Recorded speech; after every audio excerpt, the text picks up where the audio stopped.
Chapter 298. In Crepe Myrtle Palace, Li Mu hid behind a pillar, wishing he could tear Zhou Zhong's mouth apart. He still had his young energy. Not only did he not feel ashamed, he even felt a little proud.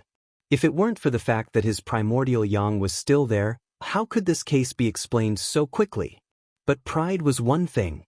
Pride and making the case known to the whole world were two different things. That damned Zhou Zhong. He had been a bachelor for decades. What right did he have to criticize him?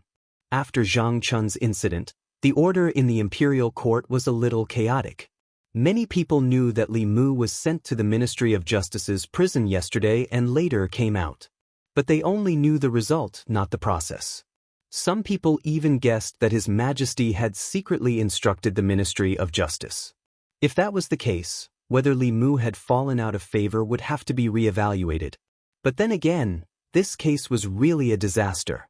No matter how many people hated Li Mu, they had to admit that he was as handsome as Cui Ming. He was the most handsome man in the divine capital. If he was willing, countless women would throw themselves at him and be his groom every night. But the truth was that such a person was just a virgin. Even the person who framed him must not have thought of this. Otherwise, he would not have framed Li Mu for rape. Today's morning court session ended quickly. To everyone's surprise, His Majesty did not say a word about Li Mu's being framed. This confirmed a conjecture. That person had really fallen out of favor. After the court, Li Mu went to Chengel Palace to seek an audience with the Empress. But he was still rejected, and he left the palace alone. All of this was seen by a palace made at the entrance of Chengel Palace. The officials in the palace, such as the palace secretary and the minister of the 3 provinces, also saw Li Mu's lonely figure leaving the palace. This news quickly spread to all the residences in the north and south courtyards. Zhu residence. Zhu Qi was lying on his bed. In the morning, his cultivation had been restricted, and he had been caned 10 times. He had just taken a medicinal pill to treat his injuries. When he heard the news, he immediately sat up in bed and gritted his teeth. Li Mu, just you wait. Then, a scream came from the room, followed by the sound of something heavy falling on the bed. Wu Manor.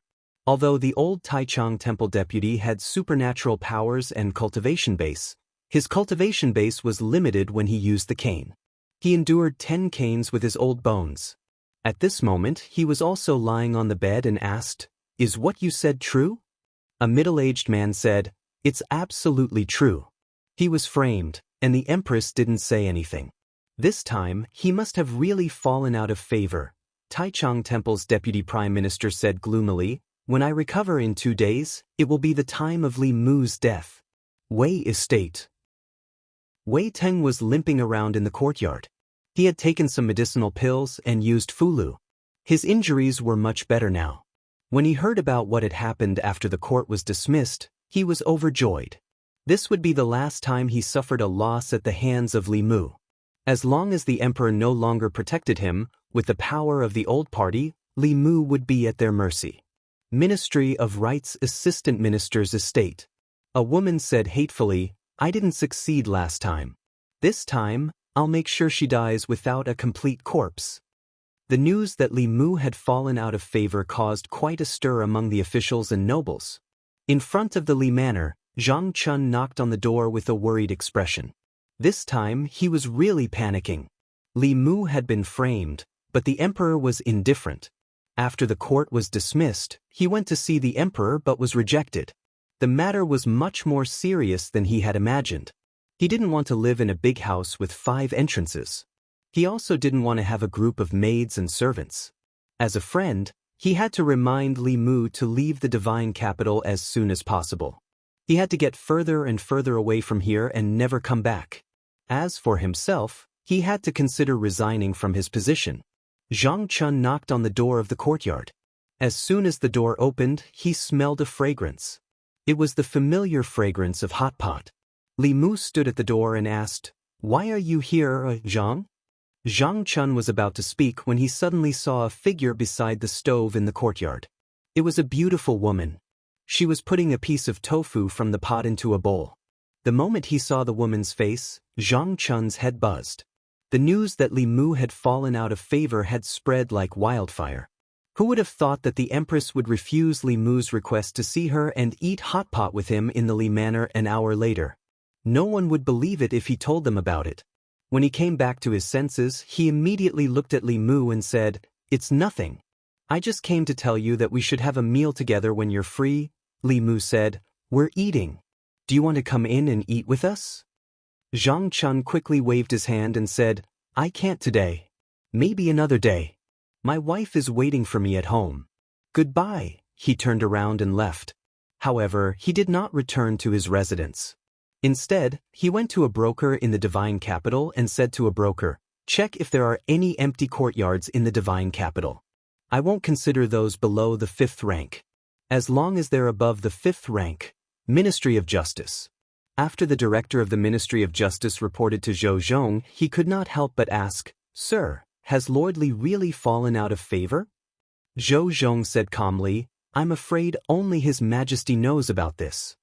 The director shook his head and said, "What a pity." He then realized that he had misspoken. He looked up and was relieved when he saw that the assistant minister did not hear him. Zhou Zhong stood up and walked out of the Ministry of Justice. The director hurriedly chased after him and asked, "Where are you going, sir?" "I still have some things to report." Zhou Zhong waved his hand and said, "Let's talk about it tomorrow. I have an appointment with a friend today. We're going fishing outside the city." Ministry of Rights.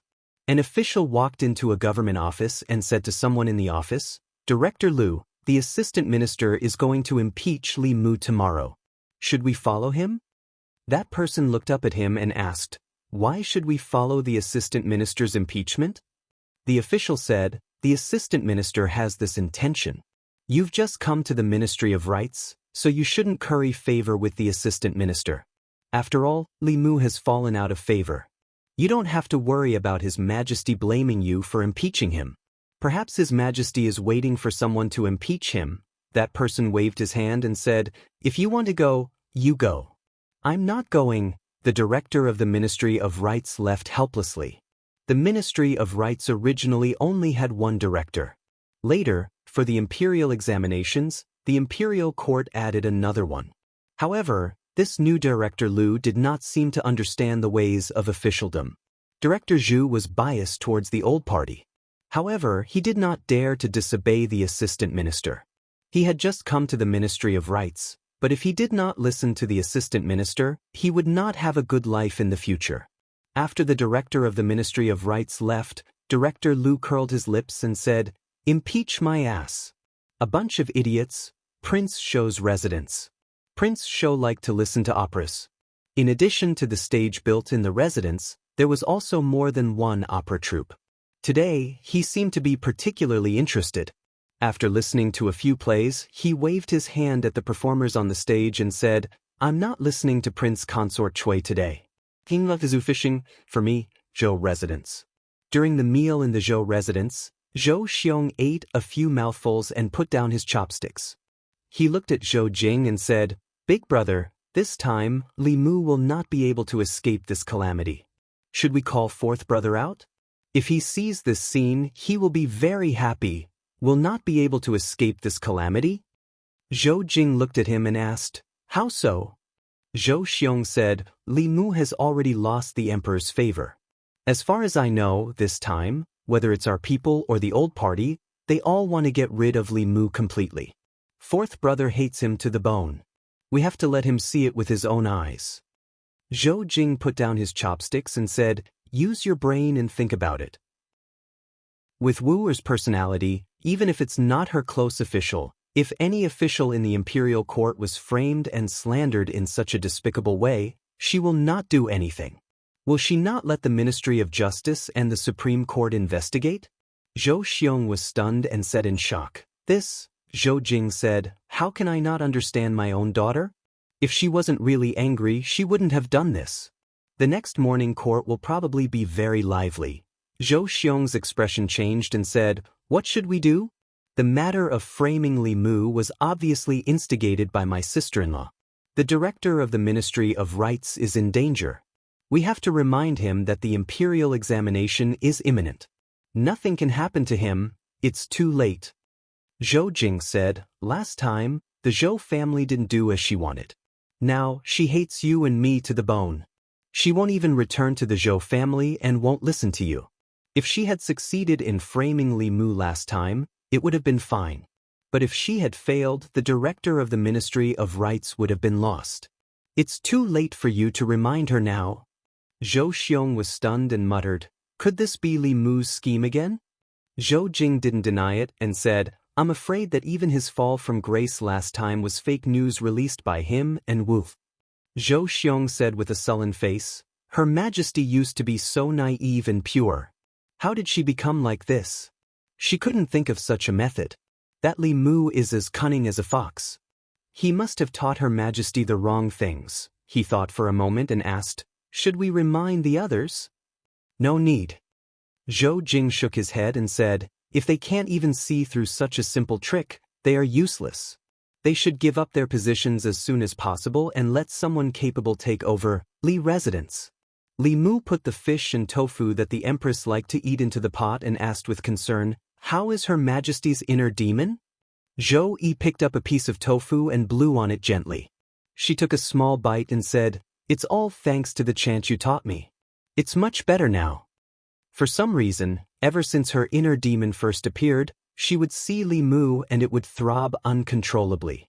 But after the morning court session, even without the chant, the inner demon didn't appear again. Perhaps it was because she imagined that Li Mu had been through hundreds of battles, which left such a shadow in her heart. But in reality, he was just like her, inexperienced. After realizing this fact, she felt much better. Li Mu was relieved when he heard this and picked up a piece of tofu for himself. According to the Empress's intentions, she would expose the director of the Ministry of Rights during today's morning court session, cripple his cultivation, and banish him. But Li Mu stopped her. Li Mu knew very well that the director of the Ministry of Rights and the mother behind him weren't the only ones who wanted his life. This time, he might as well take advantage of the situation and give them a collective surprise. So he proposed to join forces with the Empress and pretend that he had fallen out of favor. This would send a wrong signal to those who were ready to make a move. Finally, with the help of the case of the assistant director of the Ministry of Rights, they could catch them all in one fell swoop. After this incident, he believed that the remaining people would be much more obedient. The Empress agreed to Li Mu's plan without even thinking about it. The two of them had already put on the show and released the bait. Now, they were just waiting for the fish to take the bait. Crepe Myrtle Palace. Today's morning court session was held as scheduled. Since the end of the previous morning court session, many people in the court had been looking forward to today's session. The morning court session had just begun when another official stood up and said loudly, "Your Majesty, I have a memorial." The minister-counselor of the Ministry of Revenue held up a memorial and said, "I would like to impeach the constable of the Luoyang Yamen, Li Mu. During his patrol, he often hung around the music hall and neglected his duties." As soon as he finished speaking, the director of the Ministry of Rights also stood up and said, "I would also like to impeach Li Mu. During his tenure, he accepted bribes from the people." The deputy director of the Taichung Temple also stood up and said, "I would like to impeach Li Mu. As the imperial censor of the palace, he used his position to suppress dissidents and abused his power. I would also like to impeach Li Mu. I would like to impeach Li Mu. I would like to." After the minister-counselor of the Ministry of Revenue, the director of the Ministry of Rights, and the deputy director of the Zongjing Temple stood up, a few more officials stood up one after another. The target of their impeachment was also Li Mu. Without a doubt, this was a premeditated impeachment. These officials had already discussed this matter before going to court. Among these people, there were officials from the old party and also officials from the new party. Among them, officials from the Ministry of Rights made up the most. However, after these people stood up, they looked at each other and saw the confusion in each other's eyes. According to their guesses, there were countless people in the court who wished for Li Mu's death. However, at this moment, there were less than 10 people who stood up. This was far from the number they had expected. What were the other people in the court waiting for? Although the assistant director of the Ministry of Rights was also puzzled, there was indeed no one who stood up to impeach. According to the procedure, it was time for him to appear. He walked out with his ceremonial tablet and said, "Your Majesty, the imperial censor was originally a clear stream in the court. The imperial censor of the palace, Li Mu, has many controversial actions and is no longer suitable to be the imperial censor." He did not impeach Li Mu. He just took the opportunity to raise a request that sounded reasonable. The imperial censor was an honest official. With so many officials impeaching Li Mu, it meant that he was no longer suitable to be the imperial censor. Moreover, the reasons for their impeachment were not groundless. In the past 3 days, he had put in a lot of effort to impeach Li Mu. If Li Mu was not the imperial censor, he was just a lowly constable in the divine capital. A lowly constable could be easily transferred out of the divine capital for any reason. By then, they would have the final say on how Li Mu would die. After the assistant director of the Ministry of Rights finished speaking, the court was very quiet. The important officials in front of him did not agree or disagree. Most of the other officials were also quiet. At this moment, the Empress's voice came from behind the curtains. "You want to impeach Li Mu?" The assistant director of the Ministry of Rights walked forward and said, "Your Majesty, we want Li Mu." At this moment, nearly 10 officials behind him, including the assistant director of the Ministry of Rights, were stunned. Li Mu? Hadn't Li Mu fallen out of favor? Why was the Empress still addressing him so intimately? They dared to impeach Li Mu because Li Mu had fallen out of favor. If Li Mu had not fallen out of favor, then they looked at each other, their hearts sinking into a bottomless abyss. Oh no, they had fallen into a trap. Chapter 299. The Empress's words of Minister Li caused the noisy court to fall into a temporary silence. Her Majesty rarely said the words, "beloved minister." She only addressed the ministers in the imperial court as ministers. How could she address a minister who had fallen out of favor as beloved minister? The only possibility was that Li Mu's falling out of favor was just an illusion. Other than those who stood out to impeach Li Mu, most of the officials in the court showed a look of understanding. Today's scene was within their expectations. This was a trap set up by the Empress and Li Mu together. His Majesty and Li Mu teamed up to act as bait in order to lure these people out, and they really took the bait. At this moment, Zhang Chun cleared his throat and stood out. He said, "Your Majesty, I have something to say." Mr. Mei looked at him and asked, "What do you have to say, Lord Zhang?" Zhang Chun pointed at the Minister-Counselor of the Ministry of Revenue and said, "Lord Wei said that Constable Li spent time in the music hall during his patrol and neglected his duties. Then I would like to ask, in the case of Jiangzhe, who was not afraid of the Academy's pressure. As a constable, Constable Li patrolling brothels, music halls, and restaurants is his duty. If it were not for the outlaws of Luoyang who often bullied the weak and humiliated the musicians, would Constable Li frequent these places?" Wei Ting opened his mouth and was speechless. He knew that Zhang Chun was not entirely right, but at this moment, it was not important. The Empress, Minister Li, just now made him completely panic. As long as Li Mu did not fall out of favor, no matter what they did, it would be in vain. At this moment, Zhang Chun pointed at the Minister-Counselor of the Ministry of Rights and said, "You said that Li Mu accepted bribes when he was on duty. As everyone knows, Constable Li is not afraid of power and wholeheartedly serves the people. He has brought justice for many innocent people in Luoyang. The people respect him and love him.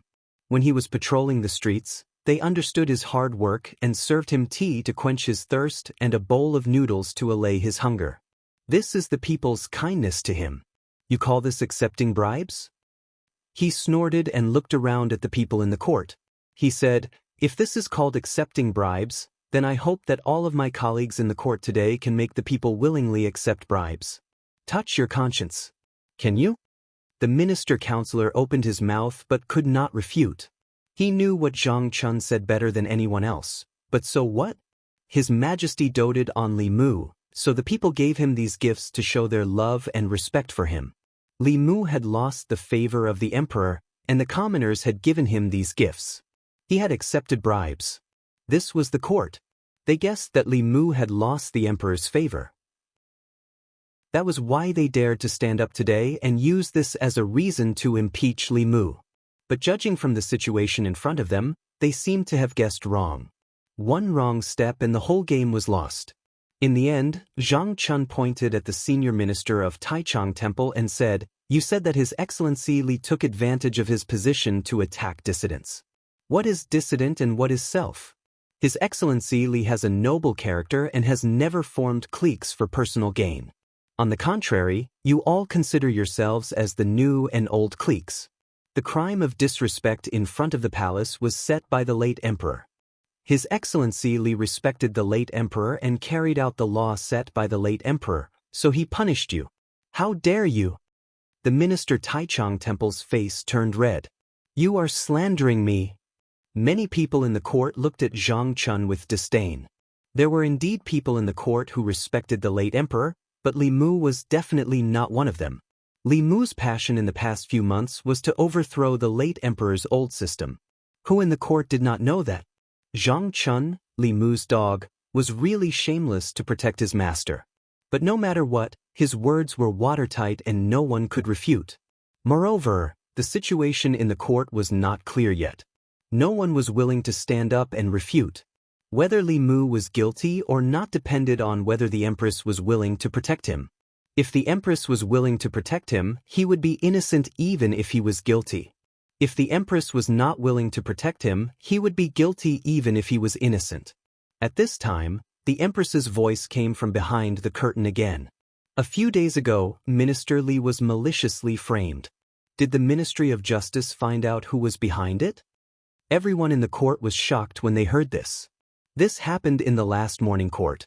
The empress did not say anything about it last time. But today, she suddenly mentioned it. The meaning behind it was self-evident. The assistant minister of Rights's eyelids twitched. He could not help but lower his head. Zhou Zhong stood up and said, "Your Majesty, the culprit disguised himself as Lord Li and committed the crime. After that, he disappeared. The Ministry of Justice has not found any clues. If we wait for the Ministry of Justice to find clues, how long will Minister Li be wronged?" The Empress looked at him and said coldly, "Mei Wei, bring him here." Mr. Mei looked outside the hall and said, "Bring him here." Two women escorted a middle-aged man into the hall. When he saw the middle-aged man, the Assistant Minister of Rights finally could not control his expression. After the deed was done, he had ordered this person to leave Luoyang and never come back. He did not expect to see him in the court. Mr. Mei looked coldly at the middle-aged man and said, "Speak. Who ordered you to frame Lord Li?" When he said this, the officials were shocked again. They did not expect the Empress to have already captured the culprit. This person used fulu or pills to disguise himself as Li Mu. Even the Ministry of Justice would not be able to find him. The internal guards would not be able to find him. The Empress must have done it herself. The power of a transcendent powerhouse was beyond their imagination. Of course, more importantly, the Empress had done it herself for Li Mu. This was enough to prove one thing. The middle-aged man knelt on the ground and pointed at the Assistant Minister of the Ministry of Rights. He said, "It was Lord Qin. It was Lord Qin who gave me the fake form pill and told me to pretend to be Lord Li and rape that woman to frame him. Nonsense." The Assistant Minister of Rights' face was pale. He pointed at him with a trembling finger and said, "I have no grudge against you. Why did you frame me?" The middle-aged man shook his head helplessly and said, "Lord Qin, it's useless. They all know." "Just admit it," the Assistant Minister of Rights said sternly. "What nonsense are you talking about? I don't even know you." Although his voice was not soft, everyone present could hear the trembling in his voice. Clearly, he was not confident. They all realized something. They did not expect the Assistant Minister of Rights to be the one who would frame Li Mu like this. When they thought about it more carefully, the Assistant Minister of Rights' wife was Zhou Chu's sister. Zhou Chu had died at Li Mu's hands. He had enough motive to frame Li Mu. The middle-aged man waved his hand and images appeared in front of everyone's eyes. In the image, the Assistant Minister of the Ministry of Rights handed a pill to the middle-aged man and seemed to whisper a few words into his ear. If this middle-aged man was the adulterer who framed Li Mu, then it went without saying who the real mastermind behind this was. Seeing these images, the Assistant Minister of Rights trembled and fell to the ground powerlessly. At this moment, no explanation would be of any use. With witnesses and evidence present, they could perform a soul search on him. At that time, no matter what secrets he had in his heart, he would not be able to hide them. In the end, this matter was still due to his negligence. His negligence was that he did not kill this person and completely destroy the evidence after the deed was done. His negligence was that he was too anxious and believed the dowager consort's words. He thought that Li Mu had fallen out of favor with his wife, which was why he dared to act so recklessly. Now that things had come to this, there was no use regretting it. He hung his head and sat on the ground, not saying a word. Clearly, he had accepted his fate. The Assistant Minister of Rights' actions had completely confirmed his crimes. He was even spared from unnecessary interrogation. At this moment, the Crepe Myrtle Palace was completely silent. Everyone's hearts were extremely heavy because the entire palace was enveloped by a powerful aura. This aura came from the curtain in front of them. Under this aura, even the 5th and 6th level courtiers felt as if Mount Tai was pressing down on them. It was obvious that Her Majesty was extremely angry. First, you secretly framed him. Then, you joined forces with the imperial court to impeach him. You said that Minister Li was suppressing his dissidents. Who exactly was the one doing so? Hiring a murderer to frame a colleague. The Assistant Minister of Rights will be removed from his position and sent to the border counties. The Ministry of Justice will investigate this case strictly. Do not leave out anyone who participated in this case. The Assistant Minister of Rights, the Assistant Minister of Revenue, the Minister of Taichung Temple, and the others formed a clique for personal gain and attacked dissidents. They will be removed from their positions immediately and will never be employed again. All those related to this case will be severely punished. In the imperial court, the Empress was furious. She dismissed all the officials who had impeached Li Mu today. Ever since she ascended the throne, the courtiers had never seen her so angry.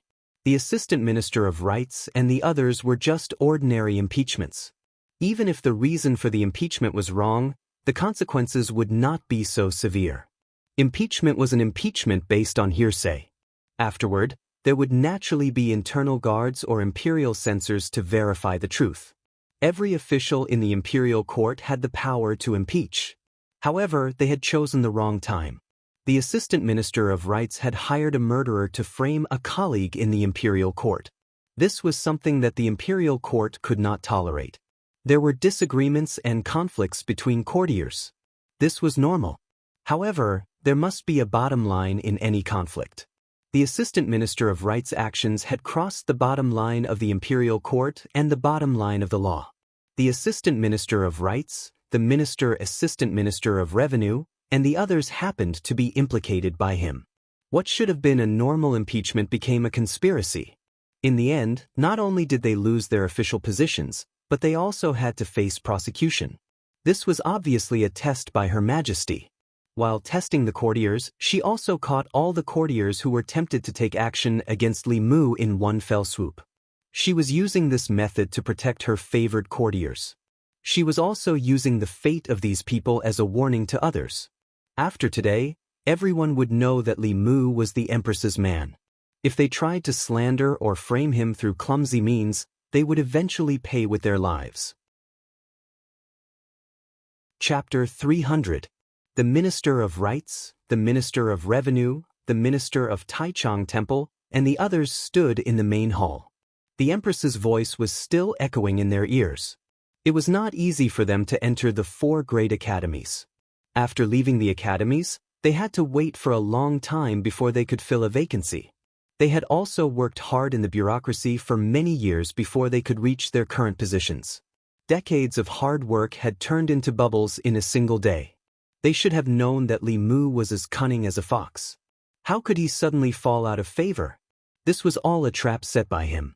There were so many officials in the court, but only a few of them took the bait.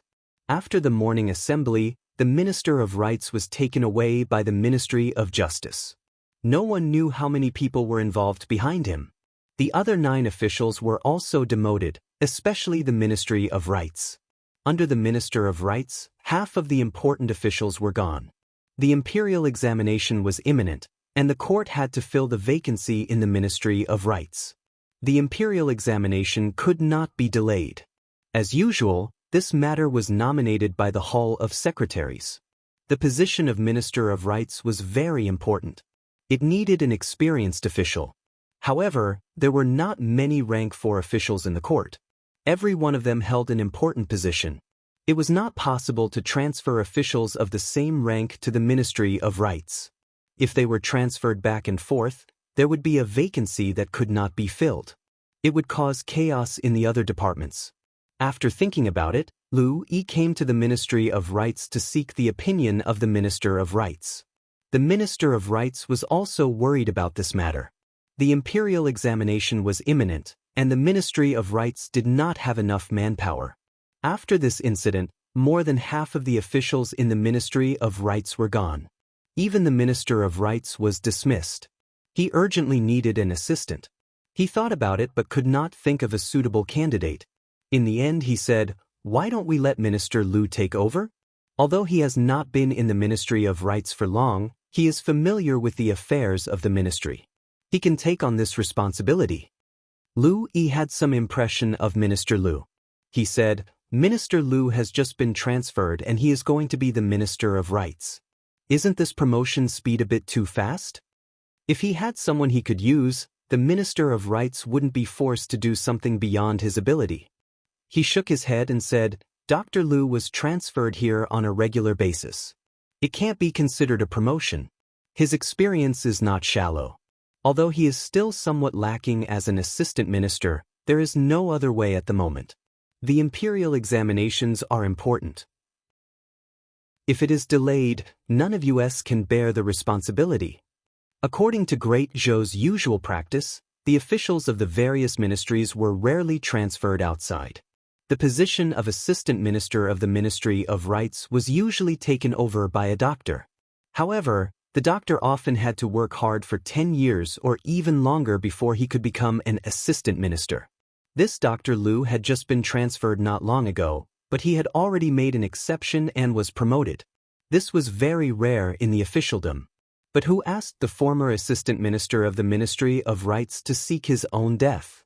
Of all the people he could have touched, he just had to touch Li Mu. This move was not a big deal, and Li Mu did not suffer any losses. More than half of the Ministry of Rights was lost by him. If the vacancy in the Ministry of Rights was not resolved as soon as possible, the imperial examinations would definitely be affected. After thinking for a long time, Liu Yi nodded and said, "Since the minister recommends Dr. Liu, the Secretariat will nominate him Ministry of Justice." Inside the prison of the Ministry of Justice, the Assistant Minister of Rights, who had been in high spirits during the morning court session, was now a prisoner. He sat dejectedly in a corner with a lonely expression.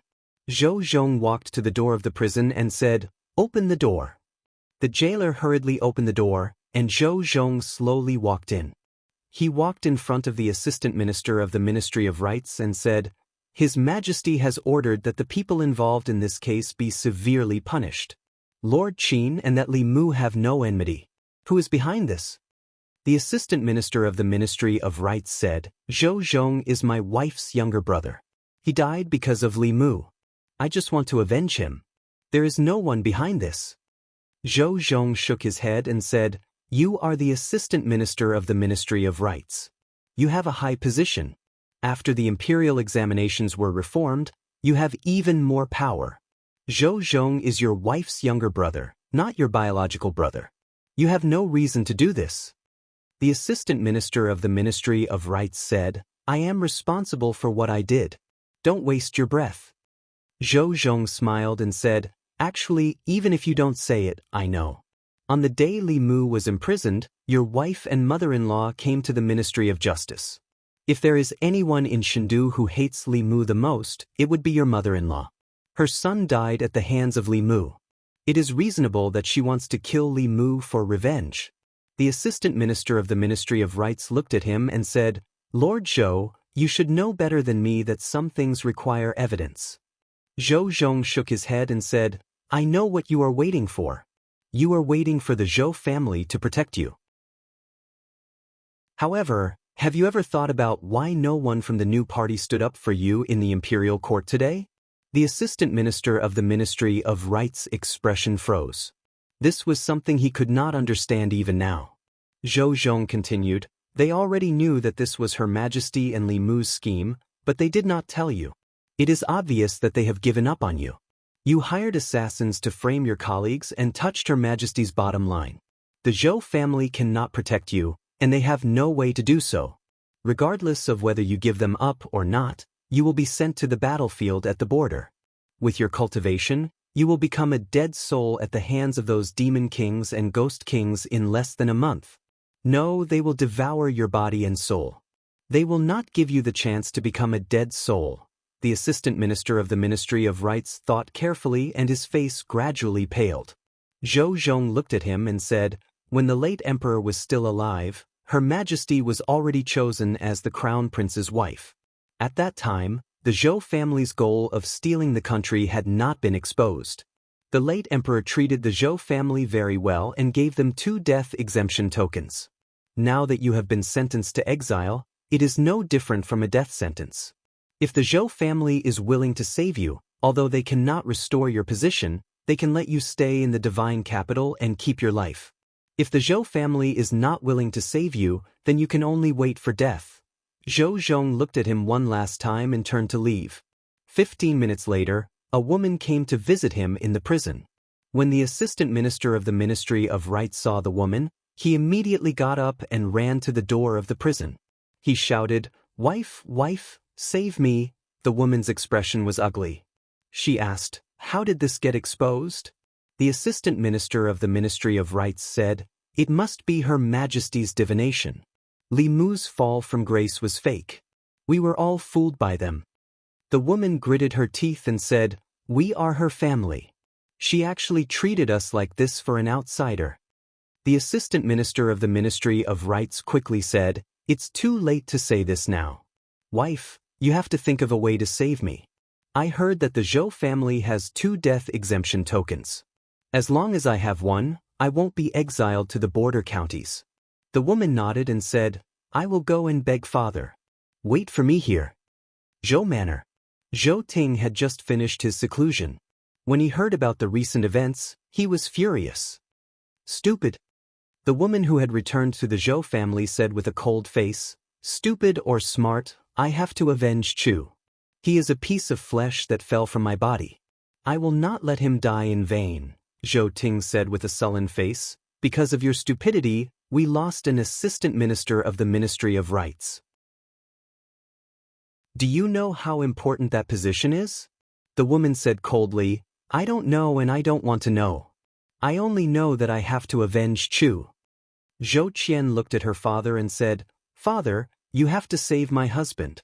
If he is exiled to the border counties, what will happen to me? What will happen to our child?" Zhou Ting said indifferently, "This matter is already known by the entire court. His Majesty has personally issued a decree. How can I save him?" Zhou Qian said, "Doesn't our family have a death exemption token? As long as we use the death exemption token, we can exempt him from the crime of being exiled, right?" Zhou Ting glanced at her and asked, "Who told you that?" Zhou Qian did not answer directly. She said, "Father, I beg you, save my husband." Zhou Ting was expressionless. The Zhou family did have a death exemption token, and there were 2 of them. They were both bestowed by the previous emperor. The Zhou family had seized the emperor's aura and destroyed the continuation of the Shao royal family. If they were to use their death exemption token, it would probably enrage the old faction of the Shao royal family. Moreover, the minister of the Ministry of Rights was already a useless person. There was no need to waste a token to save him.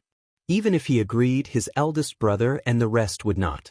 Zhou Ting said, "The Zhou family does not have a death exemption token. We cannot save him." Zhou Qian complained tearfully, "Father, are you so heartless? Are you going to watch your daughter lose her husband and your grandson lose his father?" Zhou Ting thought for a moment. He looked at her and said, "There are many talents in the fairies' capital.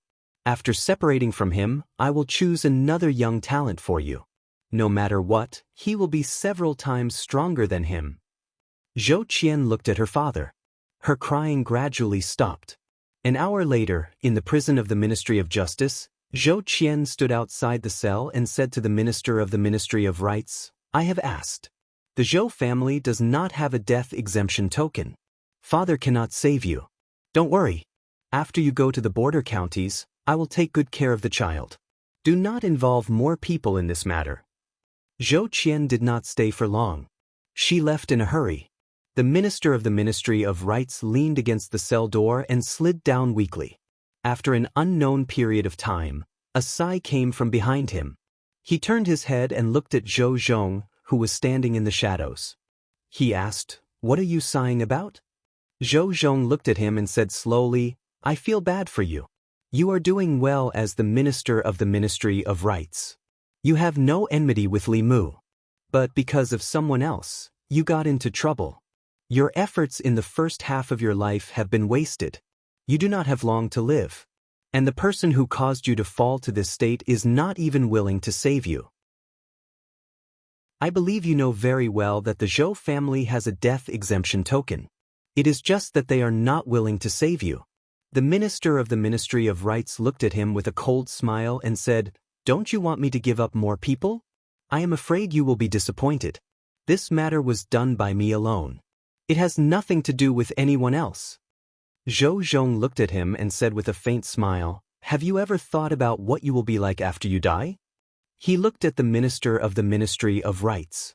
His eyes were like deep pools. His voice carried a strange power as he slowly said, "Your wife, although no longer young, is still in the prime of her life. After you die, she will still have a long life. She will definitely remarry. At that time, she will take in an even younger and more handsome husband than you. In the future, they will have their own children. That person will live in your mansion, sleep with your woman, and if he is not happy, he might even beat up your children." Zhou Zhong looked into his eyes. His gaze was deep as he said slowly, "They treated you like this. Is it worth it for you to protect them like this?"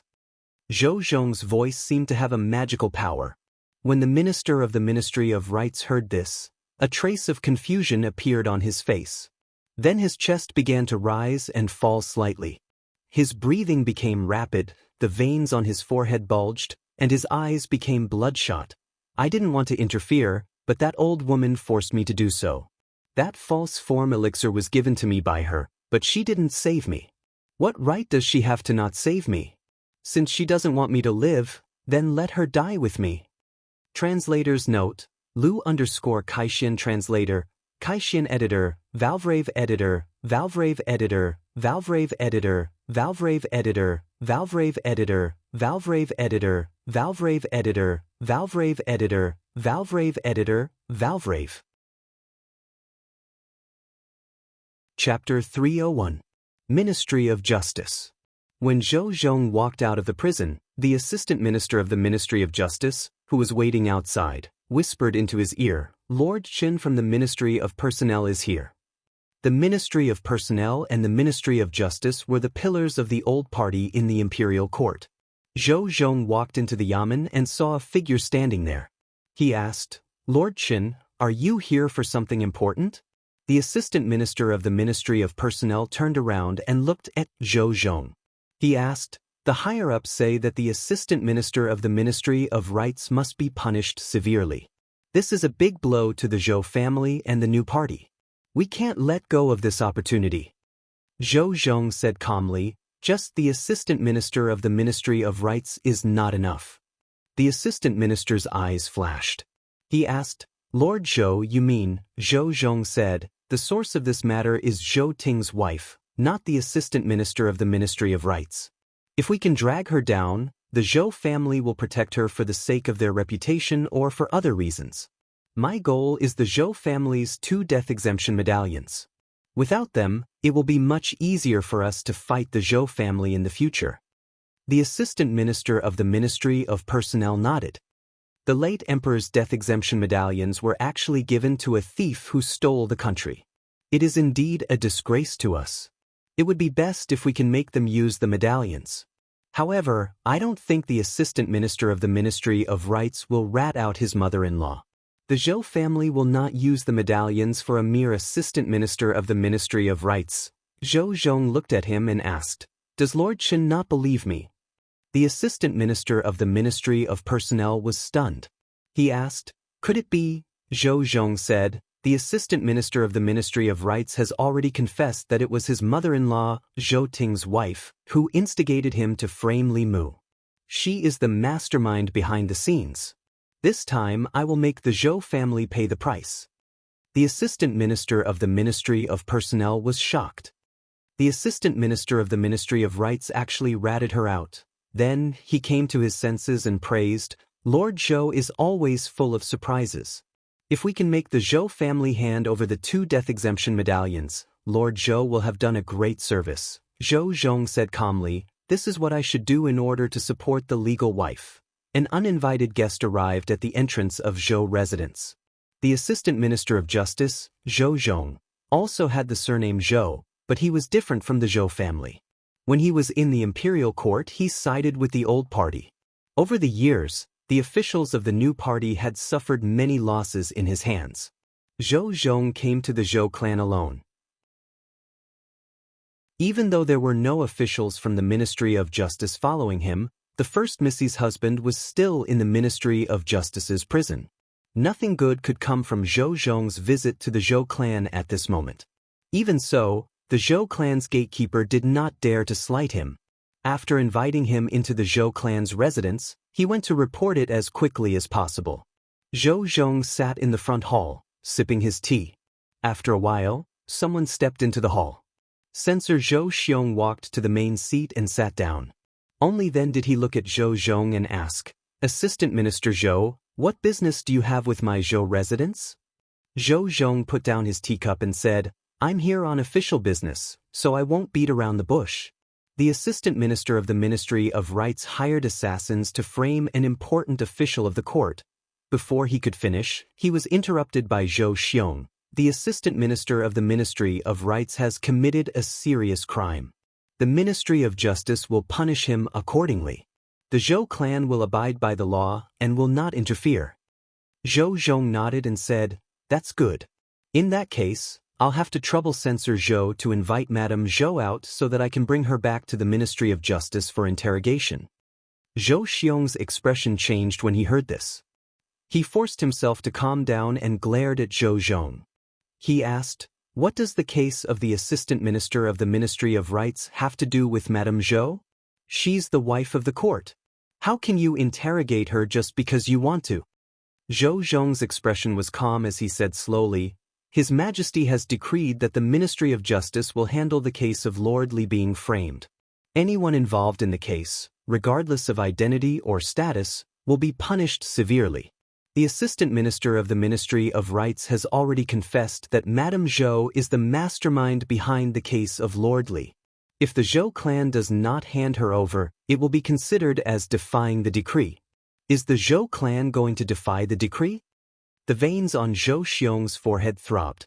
He quickly regained his composure and said, "Assistant Minister, please don't cross the line." Zhou Zhong said calmly, "If I didn't cross the line, the person who came to the Zhou residence today would be the constable of the Ministry of Justice." Zhou Zhong's words were very clear.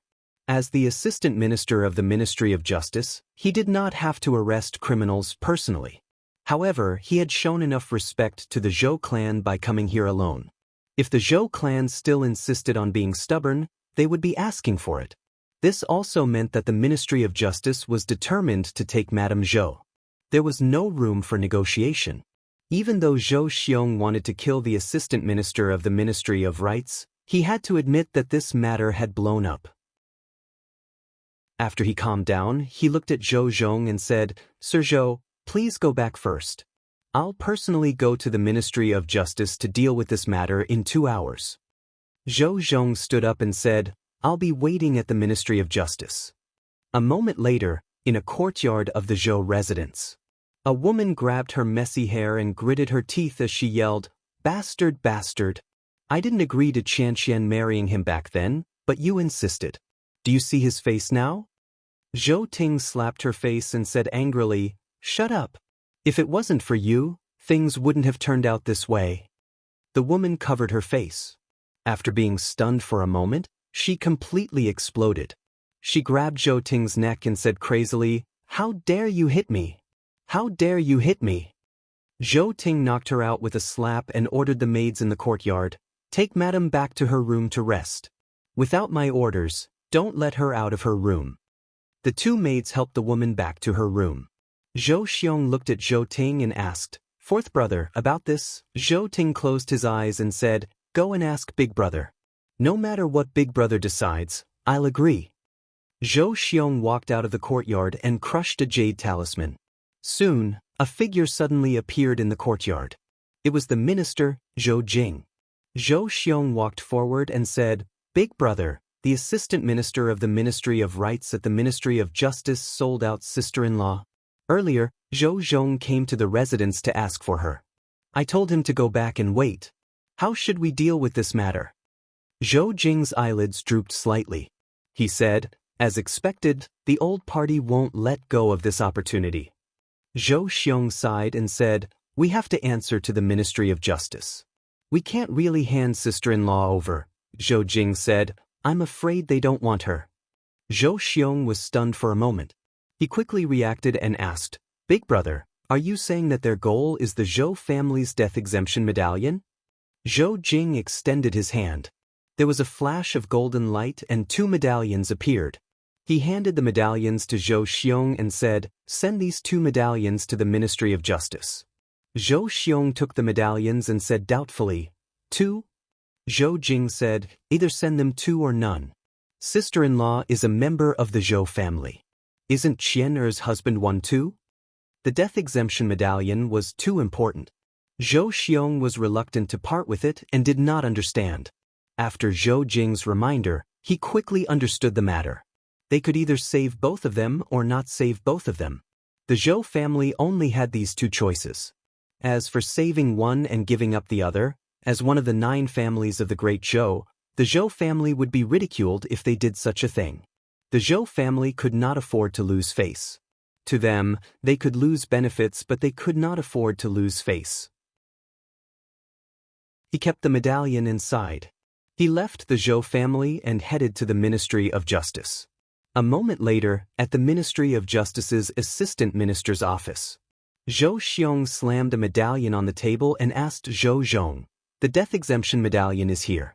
Can I take the assistant minister of the Ministry of Rights away?" Zhou Zhong picked up the medallion and looked at it. He said, "The late emperor gave you the death exemption medallion. It can even exempt you from the death penalty. Men, take Lord Zhou to the prison and release the assistant minister of the Ministry of Rights." Zhou Xiong turned to leave. Zhou Zhong said, "Wait." Zhou Xiong's eyelids twitched. He asked, "Is there anything else?"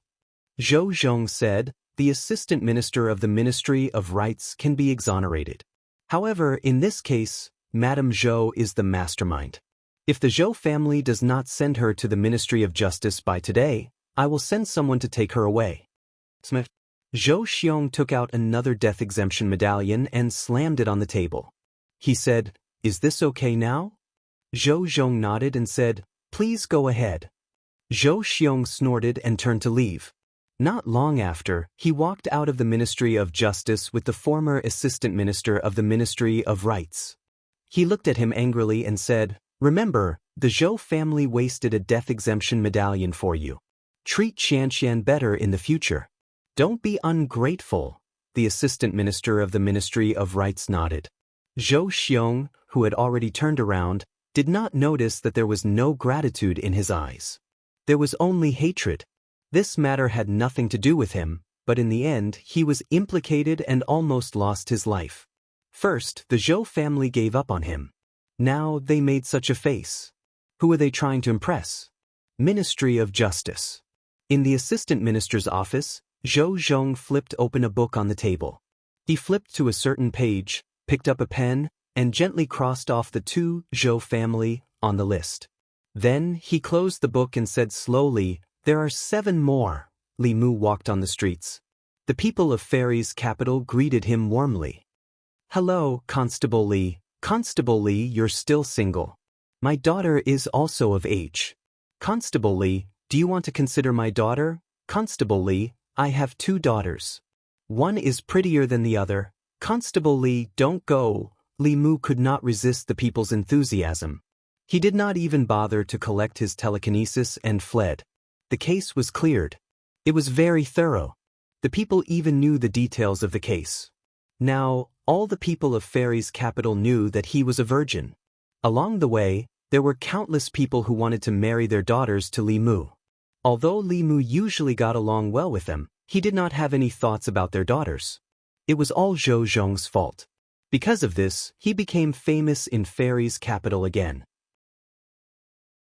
Sooner or later, Li Mu would find him and settle the score. When he finally reached his house, he saw a few carriages parked at the entrance. Beside the carriages, Mr. Mei was instructing a few people to move the things inside. Li Mu walked over and asked, "What's all this for?" Lord Mei smiled and said, "This is His Majesty's reward to you. There are precious fabrics, rare flowers, and some rare items that were offered as tributes from various places. Later, His Majesty will have people rearrange the array formation in your residence." The carriages were parked in a row outside Li Mu's residence. If not for Mr. Mei's explanation, Li Mu would have thought that the Empress was moving into his house. He really didn't expect that Li Si would be right about this. Li Si said that the Empress would warm up to him again after a short period of coldness. Looking at the boxes of rewards, Li Mu even suspected that the Empress was trying to flirt with him. Li Mu did not know whether she had met her inner demons or not, but it was true that she was inexplicably cold and hot to him. Li Si had said that this was a routine between men and women. Only by being both hot and cold, and being neither friendly nor distant could they arouse the other party's nervousness and sense of danger. Now that Li Mu thought about it, during that period of time when he had been ignored, he had indeed been worried about his gains and losses. He had not been able to eat or sleep well, and his mind had been filled with thoughts of the Empress. But thinking about it carefully, it was impossible for the Empress to know such a sophisticated trick. Her EQ was not much better than Xiao Bai's. How could she come up with such a sophisticated trick? He shook his head, threw this bold and unrealistic thought out of his mind, and walked into the residence. The Empress had rewarded many things. Li Mu planned to pick some and send them to Zhang Chun. Old Zhang's protection of him in the imperial court was no less than Li Mu's protection of the Empress. Li Mu was very touched by this. He specially asked the Empress to reward Zhang Chun with a 3-sectioned residence. It was located in the North Court, not far from the Li residence. Although they were not neighbors, it was just a matter of walking a few steps. At this time, in a residence not far from the Li residence in the North Court, Zhang Chun stood at the door and ordered 2 palace guards. He said, move slowly. Don't break the things." Today, he finally fulfilled his wish of moving to a new residence. Although the residence was only changed from a 2-sectioned one to a 3-sectioned one, the location was worlds apart. This was the North Court, where the real high-ranking officials and dignitaries lived. If he lived here, he would not be embarrassed to say that he was an official in the imperial court. Zhang Chun pulled Madame Zhang around the new residence and asked, "How is it?" Madame Zhang said, "It's big enough, but the furniture is a bit old. Why don't we order some new ones?" Zhang Chun shook his head and said, "There's no need to waste money. It won't be too late to change after a few days when we get a bigger residence." Madame Zhang was shocked. She said, "This is already big enough. You want a bigger one?" Zhang Chun nodded firmly and said, 3-sectioned is nothing. At this rate, it's not impossible for us to get a 5-sectioned one. You can just wait to enjoy your life. Tidy up the room first. When you're done, I'll take you to Lord Li's residence for a walk." Madame Zhang sighed and said, "I knew that Constable Li had a bright future. I asked you to set him up with Yi, but you were unwilling. Now, there are so many girls in the Immortals' capital who want to marry him." Shu, Zhang Chun covered her mouth and said, "Didn't I tell you not to mention this in the future? You must remember this. Otherwise, there won't even be a 2-sectioned or 3-sectioned residence, let alone a 5-sectioned one. You don't want us to bring our daughter back to the small courtyard of the Yamen, do you?" Chapter 302. The case of the Assistant Minister of the Ministry of Rights being instigated by his mother-in-law to frame his colleague had attracted widespread attention, both among the people and in the imperial court. Everyone's attention was on the Ministry of Justice as they paid close attention to the progress of this matter. Using despicable means to frame a colleague had crossed the bottom line of the imperial court. According to the law, both the Zhou family's wife and the Assistant Minister of the Ministry of Rights would be severely punished. However, in the end, the Assistant Minister of the Ministry of Rights was only demoted from his position, while the fourth wife of the Zhou family only lost her status as a madam. This was because the Zhou family had taken out the 2 death exemption tokens bestowed by the late emperor. Although it was a bit wasteful to use death exemption tokens to absolve the crime, they had no choice but to do so. According to the law, as the mastermind, the fourth wife of the Zhou family would not only be stripped of her status as a madam, but she would also be demoted to a lowly status. If the Ministry of Justice was more ruthless, it would not be impossible for her to be classified as an official prostitute. The Zhou family was now considered a royal family.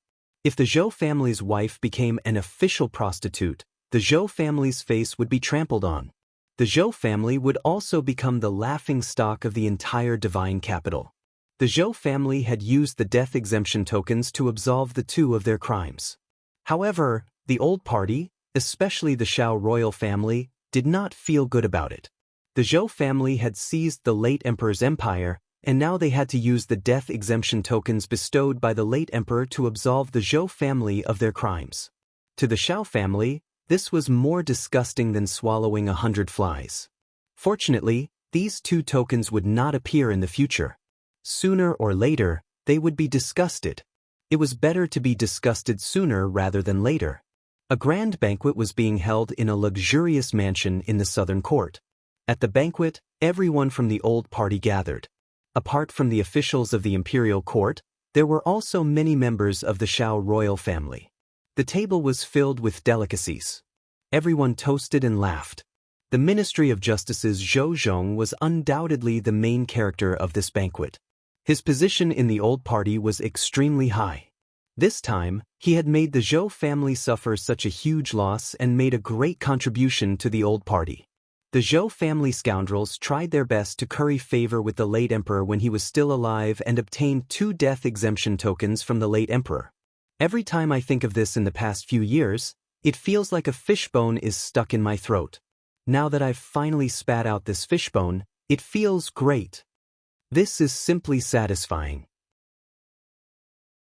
The Zhou family's 2 death exemption tokens are gone. We have one less worry. Lord Zhou, let me toast to you. Lord Zhou, let me toast to you. Zhou Zhong was the main character of today's banquet.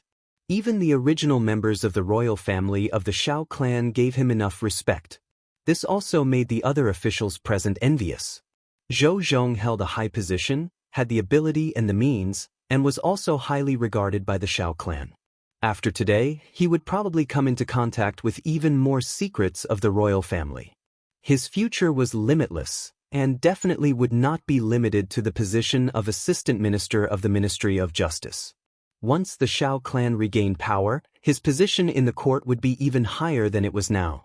Imperial Palace, in front of Chengal Palace. A palace maid on duty was on duty. A few figures came from afar and stopped beside her. She looked up and immediately bowed. "Greetings, Commander Mei." Mr. Mei glanced at her and said, "Take her away. Slap her 100 times and flog her 20 times. Send her to Fusho Palace." The palace maid seemed to realize something. Her face paled and her body trembled uncontrollably. Mr. Mei asked calmly, "Do you know why I punished you?" The palace maid knelt on the ground and said in a trembling voice, "Commander Mei, I know I was wrong. I know I was wrong." Mr. Mei glanced at her one last time and said, "As a servant in the palace, you have to abide by the palace rules. Don't listen to what you shouldn't hear, and don't say what you shouldn't say. Take her away and flog her outside Fusho Palace." Fusho Palace. Fusho Palace was located in the West Palace. It was originally the residence of the imperial concubines. The current empress didn't have any imperial concubines, And she didn't drive the former emperor's imperial concubines out of the West Palace. Fusho Palace was the residence of the old Empress Dowager. In the West Palace, the Empress Dowager was the leader, followed by the old Empress Dowager. Since the death of the former emperor, the old Empress Dowager had basically been in a state of seclusion. The West Palace was usually very quiet. Today, the silence of the West Palace was broken by a series of screams. A palace maid was escorted to the entrance of Fusho Palace by 2 internal guards. First, she was slapped 100 times. Then, she was pressed to the ground and flogged 20 times. Her miserable screams could be heard clearly in the West Palace. The West Palace was a quiet place. The internal guards didn't have the guts to do this. It must be the Empress order. The palace maid was not tortured in the Empress Dowager's everlasting palace, nor in front of the other old Empress Dowager's palaces. It couldn't be a coincidence that she chose the old Empress Dowager's Fusho Palace. It must be that the old Empress Dowager did something that displeased the Empress Dowager and touched the Empress Dowager's reverse scale. That was why she changed her respect for the old Empress Dowager and didn't give the old Empress Dowager any face. This was an obvious warning. In Fusho Palace, an old palace maid was angry. She said loudly, "There are so many places in the palace, but she chose to do it in front of our palace. Isn't this a show for the old Empress Dowager to see?" The old Empress Dowager sighed and said, "Yes, this is her warning to me. I didn't expect her to be so protective of that person. I was negligent." Not long after, a palace maid came in and said, "Old Empress Dowager, that palace maid fainted. Should we send her out of the West Palace?" The old Empress Dowager shook her head and said, "No matter what, she is still one of my people. Bring her into the palace and let her work in Fusho Palace." Then she looked at the old palace maid and asked, "How is Yun Yang?" The old palace maid sighed and said, "The prince consort's accident was a big blow to the princess. She locked herself in the princess residence all day and didn't see anyone." The imperial concubine said, "No one would have thought that the one surnamed Chui was actually a spy from the devil sect. Go to the princess mansion and say that it was Aijia's order to let her come to Fusho Palace and stay with Aijia for a few days." Princess Yunyang's residence. After Chui Ming's identity as a spy was exposed and he escaped from Luoyang, Princess Yunyang locked herself in the residence. She didn't see anyone except for her personal maid who brought her food every day. At this time, in Princess Yunyang's room, she looked at a woman who suddenly appeared and asked in shock, "Who are you?" The woman smiled at her and said, "It doesn't matter who I am. What matters is that I am here to help you." Princess Yunyang said warily, "Leave quickly or I will shout for help." The woman shook her head and said, "Go ahead. I have sealed this place with an array. Even if you shout until your throat breaks, no one will hear you." Princess Yunyang said with a pale face, "What do you want?" The woman looked at her and said slowly, "Didn't I say that I am here to help you? Do you want to see the prince consort again? Do you want to sit on the highest position?" The woman's voice was bewitching. Princess Yunyang asked blankly, "What is the highest position?" The woman said, "Of course it is the supreme position. The position of the emperor." Princess Yunyang was shocked and said, "How is that possible?" The woman smiled and said, "If other women can sit there, why can't you? Don't forget that you have the blood of the Shao royal family and are the daughter of the late emperor. You are more suitable to sit on that position than her." In the room, Princess Yunyang pondered over her words and the wariness on her face gradually disappeared. Li residence. Li Mu already knew that the Zhou clan had used 2 death exemption gold medallions to save the assistant minister of the Ministry of Rights and Zhou Chu's mother. He did not expect that the Zhou clan would have death exemption gold medallions. Although the 2 culprits were not severely punished by the law, it was not like they did not gain anything. Things like death exemption gold medallions should not exist in the first place. Using them meant one less piece. After he was done with this, Li Mu would find a way to destroy them sooner or later. But right now, he had more important things to do. The imperial examination was just around the corner. Even if he wrote the outline, the examination questions were set by the various ministries. He had to prepare. If he failed, not only would he lose face, he would also lose face for the empress. In addition, Cui Ming's matter had a great impact on the imperial court. The most direct impact was that the officials in the imperial court thought that everyone was a spy from the demon sect, especially those who were good-looking. They were especially suspected. After all, even the emperor's son-in-law, a fourth-rank official, had been infiltrated by the demon sect. They had set up a trap on Cui Ming for 20 years. Who knew if they had infiltrated other places? But for this kind of thing, besides soul-searching, it was almost impossible to find out the other party's identity after the spy was exposed. The imperial court was now in a state of panic. It made the officials panic and was not conducive to the stability of the situation. Li Mu had to advise the empress to stop investigating the demon sect's spies. Historical experience showed that this kind of heavy pressure was very disadvantageous to stability. In addition to what had just happened, many officials of the old and new parties were directly dismissed. There was already some turmoil in the imperial court. The imperial court could not be allowed to continue to be chaotic. The director of the Ministry of Rights, the vice director of the Ministry of Revenue, and the deputy minister of the Taichung Temple were dismissed. Those empty important positions were quickly filled. Many officials were promoted, and their original positions were left empty. It was just right to fill them after the imperial examination. The biggest winner of this framing storm was not Li Mu, but someone else. The assistant director of the Ministry of Rights had ruined his own future. His position was replaced by another director of the Ministry of Rights. This director Lu did not go along with the assistant director of the Ministry of Rights and participate in the impeachment of Li Mu.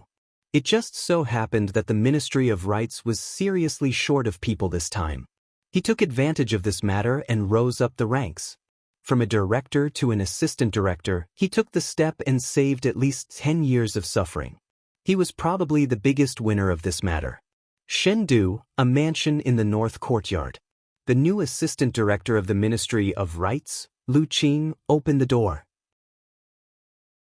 Two children playing in the courtyard threw away their toys and ran over quickly. They opened their arms and said happily, "Daddy is back." Lu Qing picked up the two children, a boy and a girl, and played with them for a while.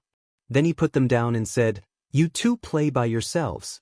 Daddy is busy with official business." Because of the imperial examination, the officials of the Ministry of Rights were busy. Even after he went to the yamen, he still had many things to do. He walked into the study and habitually glanced at a bronze mirror on the table. His eyes narrowed slightly. A strange rune appeared on the bronze mirror. Lu Qing set up a soundproof formation and picked up the bronze mirror.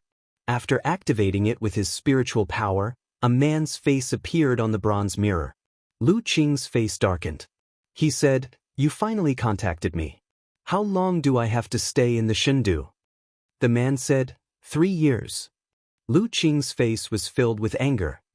He said sternly, 3 years again. That's what you said 3 years ago. 3 years ago, 3 years ago, you still said the same thing. I've been in the Shendu for 10 years. In order to not arouse suspicion, I bought a house, married a wife, and even had 2 children. I went from an 8th-rank official to an assistant director of the Ministry of Rights. Now you're telling me 3 years again. How many years has it been? The man frowned. Watch your attitude. Don't forget who helped you avenge your parents. Lu Qing snorted coldly. If it weren't for this matter, do you think I would listen to your nonsense here?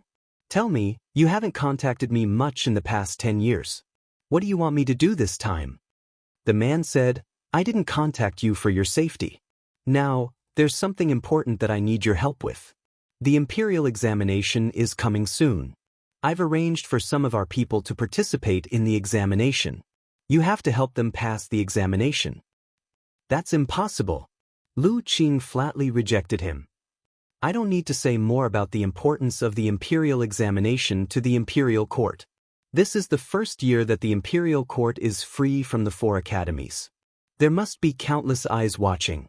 The Ministry of Personnel, the Imperial Ancestral Temple, and the Internal Guards. No matter who has the ability, they can't do anything to the imperial examination. The man said lightly, As far as I know, the imperial examination is organized by the Ministry of Rights. You are the assistant minister of the Ministry of Rights. Isn't it easy to help a few people? Lu Qing shook his head. The risk is too great. I can't do it. Who knew that Cui Ming was also your spy and accidentally exposed himself? Now the imperial court is investigating spies very closely. People like me are the main suspects. Every day, I go to the imperial court in fear. Do you know how much pressure I'm under? The man's voice was unquestionable. This is an order. I'm not discussing it with you. Don't forget who avenged your parents. If I didn't send you to the academy, you wouldn't be where you are today. You should know the consequences of disobeying orders. Your wife, your children, and you will all die without a burial place. Lu Qing looked out of the window at the two children who were laughing and playing in the yard. After a while, he withdrew his gaze and asked, "Aren't you afraid that I'll be exposed?" The man said lightly, "Cui Ming's identity was accidentally exposed. You are different from Cui Ming. You're my spy. Only I know your identity. As long as I don't say it, no one will know." Lu Qing was silent for a moment and said, "Okay." The man said, "I'll give you the list as soon as possible." Lu Qing asked, "Do they know my identity?" The man said, "No. The fewer people who know about your identity as a spy, the better." Lu Qing nodded and said, "I'll do my best to help them. But I can't guarantee that I won't be exposed. Over the years, I've been undercover in the imperial court and found a lot of secrets. Just in case, I have to give these things to you first. You need to come to Luoyang." The man was silent for a moment and said, 3 days later, 300 miles northwest of Luoyang. Chapter 303. After the morning court session, Li Mu did not leave the palace immediately. Mr. Mei was waiting for him outside the Ziwei Palace. She had received a signal from Li Mu during the court session. Seeing Li Mu walk out, she asked, "What's the matter?" Li Mu replied, "It's nothing important. How's the matter with Cui Ming?" Li Mu had been delayed by the case of the assistant minister of the Ministry of Rights, so he did not pay attention to the matter with Cui Ming. Ever since he escaped from Luoyang and Shangguan Li led people to hunt him down, there had been no news of him. Mr. Mei shook his head and said, "There's been no response from Ali for the time being.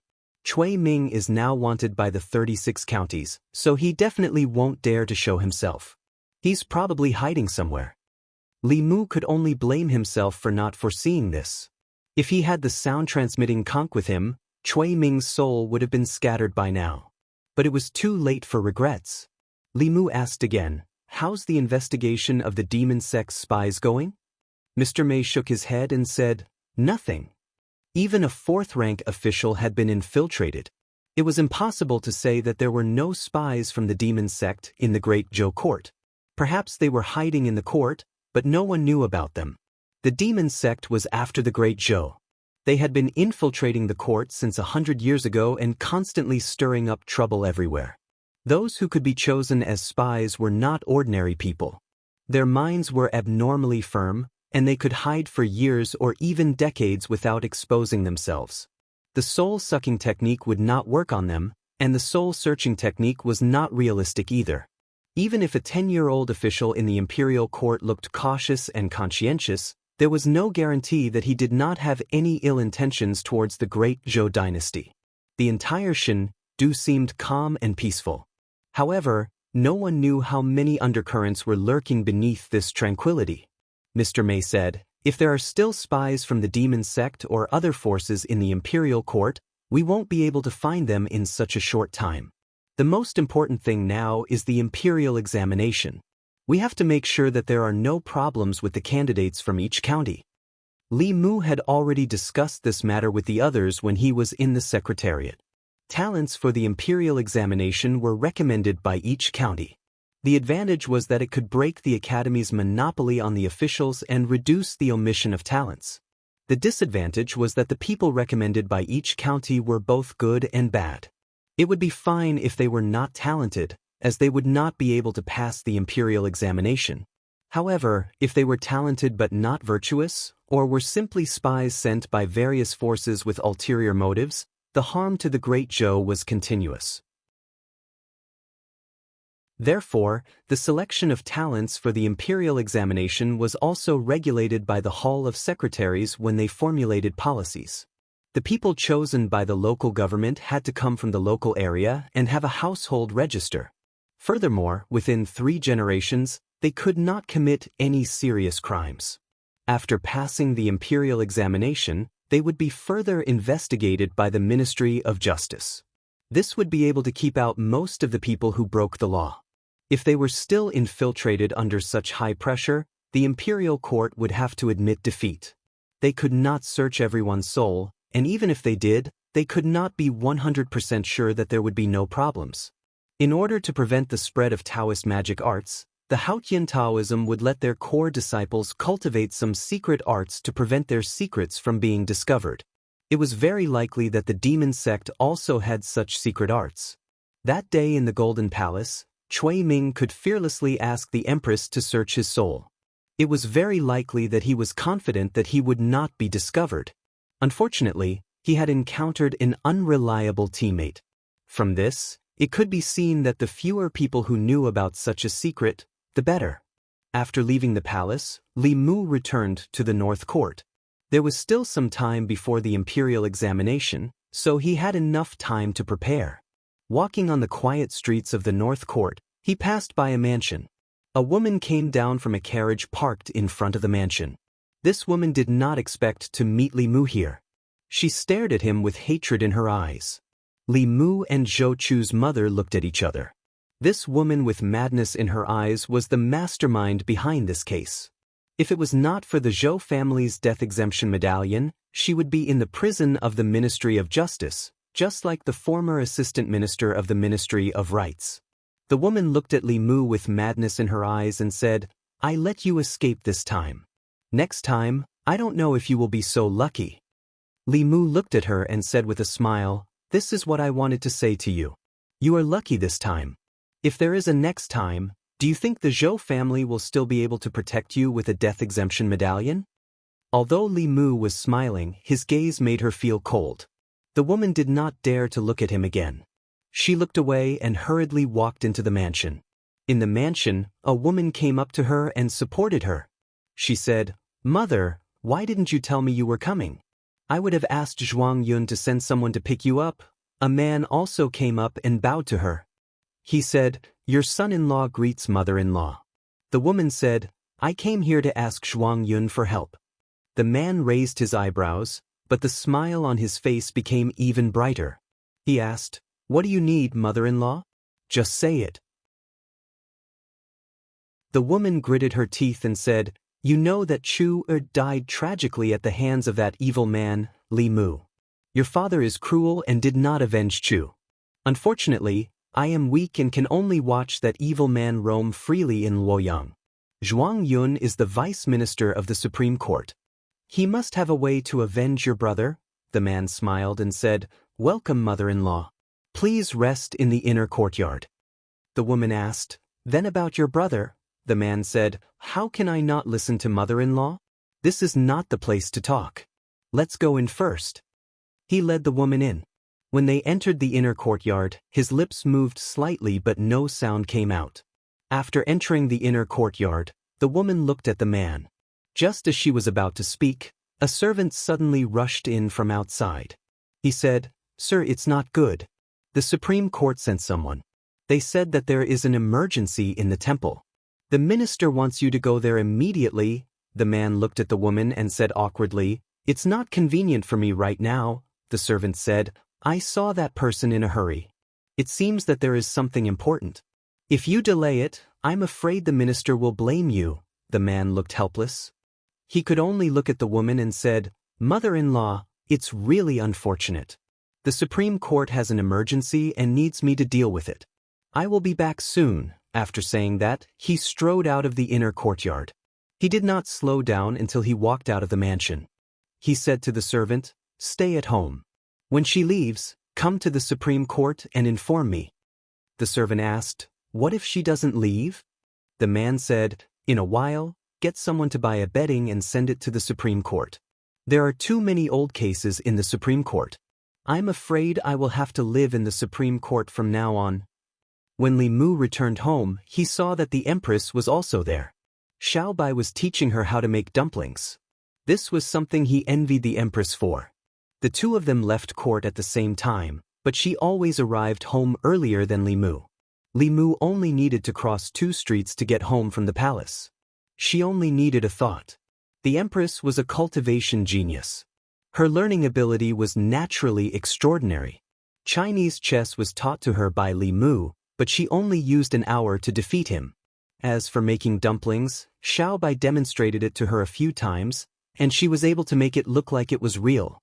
After she learned how to make dumplings, Xiao Bai seemed very accomplished. She said, "I will teach Sister Zhou how to make dumplings later. In the future, if you want to eat them, you can make them at home." Zhou Yi put down the dumplings in her hands and said calmly, "Sister doesn't have a home." Xiao Bai was stunned for a moment. Then she smiled and said, "Sister Zhou, you can treat this as your home in the future." When Sister Lu and Sister Wan come back, we can make dumplings together. Li Mu could understand the Empress's feelings. To a certain extent, they were the same kind of people. They both had a home that they could not return to. The Empress's home was still there. However, to her, that home was not a home. Li Mu really could not return to his own home. Sensing Li Mu's sudden depression, Zhou Yi looked at him in confusion and asked, "What's wrong?" Li Mu shook his head and said with a smile, "It's nothing." His sadness only lasted for a moment. If he were given 2 choices, to return to the world he was familiar with or to stay here, Li Mu would choose the latter without hesitation. In the other world, he had no more worries. In this world, not only could he realize his childhood dreams, but there were also many people he cared about. During this period, the Empress had been coming to Luo Yunyang more often. She also stayed longer and longer. In the morning court, she was the lofty and majestic Empress. After the morning court session, she was the big sister next door, Zhou Qiong.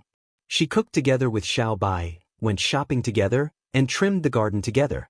Perhaps even the courtiers would not dare to believe that the person they saw on the streets was Her Majesty the Empress. As the day of the imperial examinations approached, the atmosphere in Chengdu gradually became tense. Students from all over the country gathered there. They were about to take part in an examination that could change their fates for the rest of their lives. Everyone cherished this opportunity very much. This was especially true for those who did not come from noble families or noble families. This was their only chance to change their fate and bring benefits to their juniors. This was an opportunity given to them by the Empress. In a certain inn in Chengdu, Li Mu was training Li Si before the examination.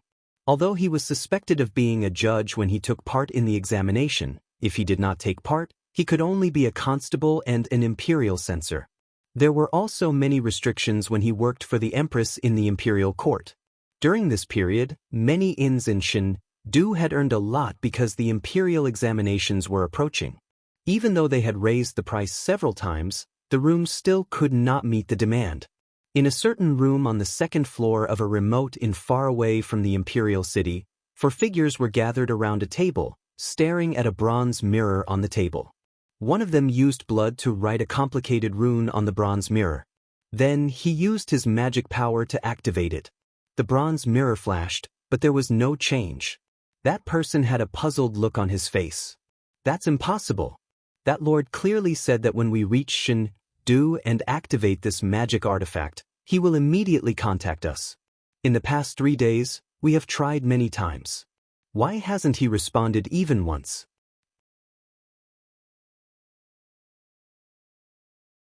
Chapter 304.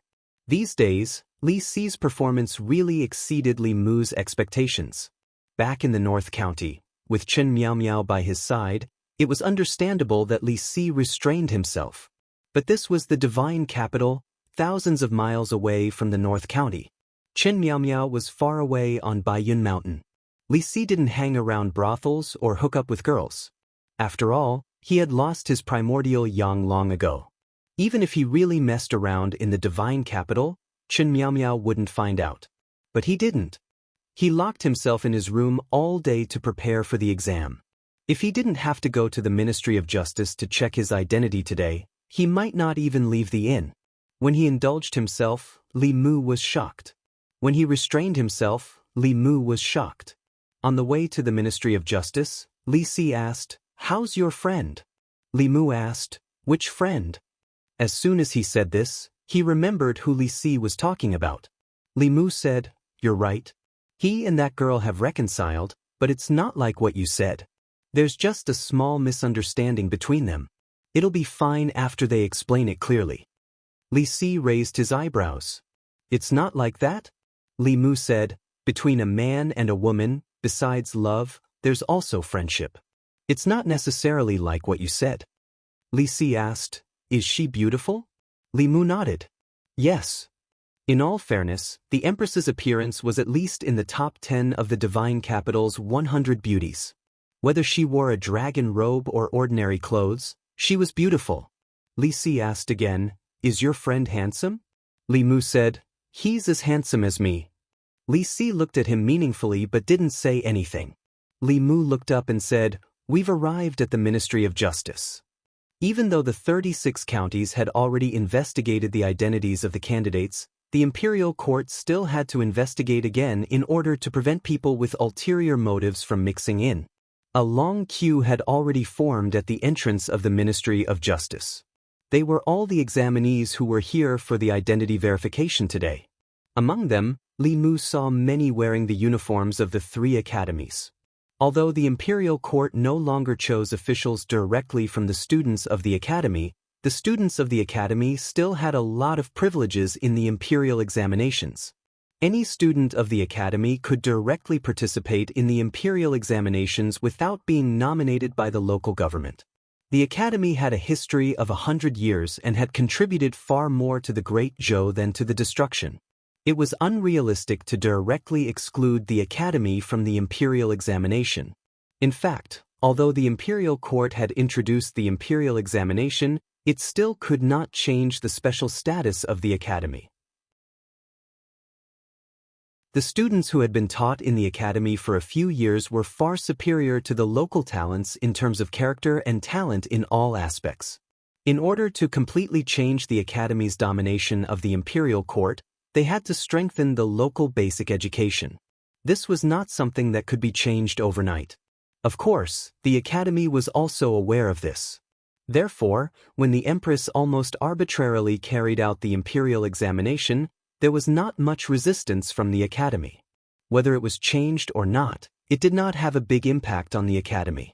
Although Li Mu had acquaintances in the Ministry of Justice, he did not openly seek special treatment. He stood at the back of the queue with Li Si. However, when he stood in the queue, a few students in front of him who were wearing the academy's uniforms did not even line up. They moved far away and looked at him in horror. The scene of Li Mu grabbing people at the entrance of the 3 academies with a metal chain in his hand was still engraved in their minds. They were really worried that Li Mu would suddenly conjure a metal chain in his hand and directly put it around their necks. In the 3 academies, Li Mu's name was taboo. The bailiffs of the Ministry of Justice quickly noticed the abnormality here. They thought that someone was causing trouble. Immediately, 2 bailiffs came over. When they saw Li Mu, they were shocked and quickly invited him into the Ministry of Justice. Li Mu was here to check his identity this time, not to cause trouble. However, it was obvious that his presence here would affect the normal order of the examination. He had no choice but to walk into the Ministry of Justice with Li Si. The examination this time was supervised by the Ministry of Justice, the Ministry of Personnel, the Ministry of Rights, and the Imperial Clan Temple. In the front yard of the Ministry of Justice stood several officials from different offices. It was obvious that the imperial court attached great importance to the imperial examination. Zhou Zhong walked over slowly and asked, "Lord Li, what brings you to the Ministry of Justice today?" Li Mu said, "To participate in the identity examination." Zhou Zhong asked, "Lord Li wants to participate in the imperial examination?" Li Mu glanced at him and asked, "Can't I?" The officials then realized that although Li Mu had caused a lot of trouble in the divine capital, he was not an official of the imperial court from the academy. He was only a bailiff and an imperial censor, but he was already able to cause a lot of trouble in the imperial court.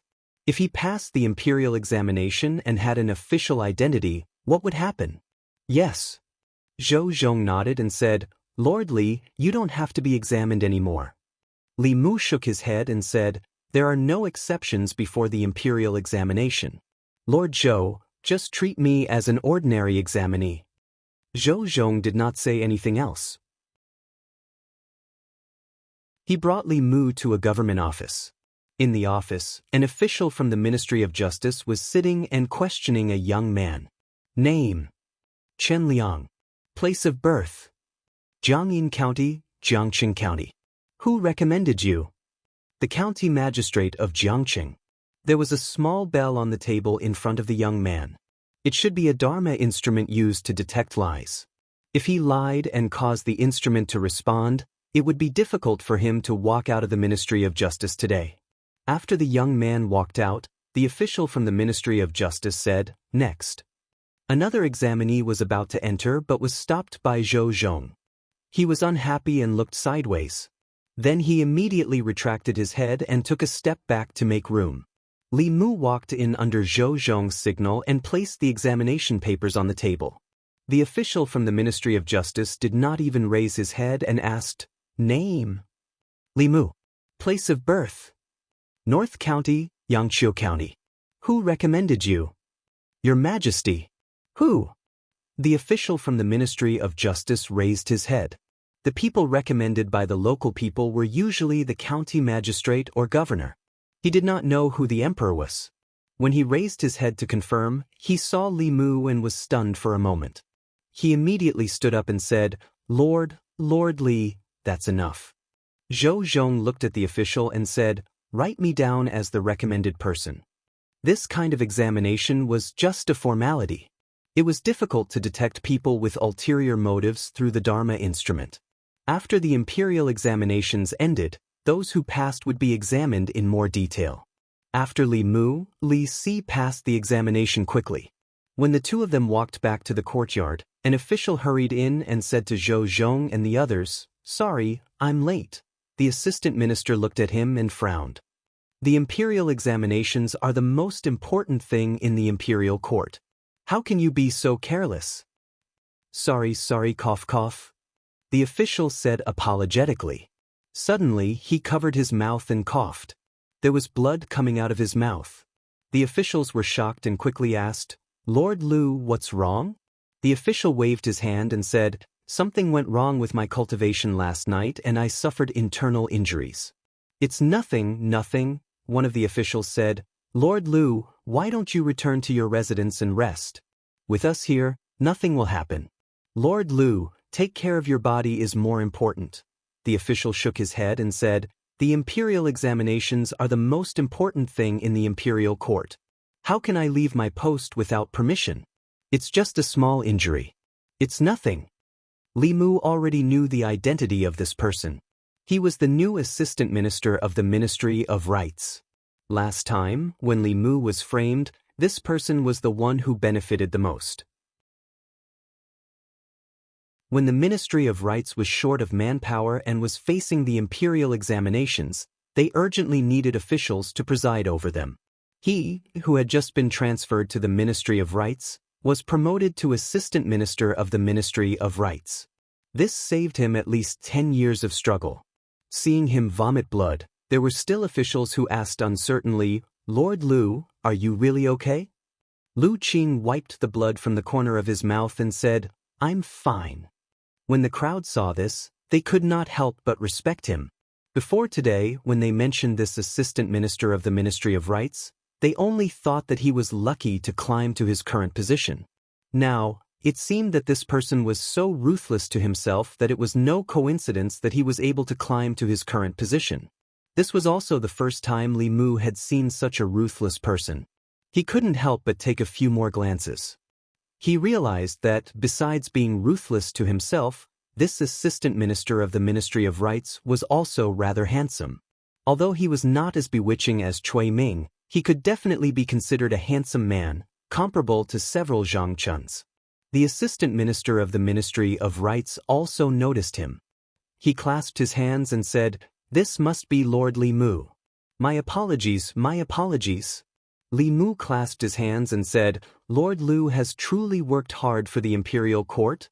Lu Qing chuckled and said, "This official is only doing what is required of me. I can't compare to Lord Li's contributions to the imperial court."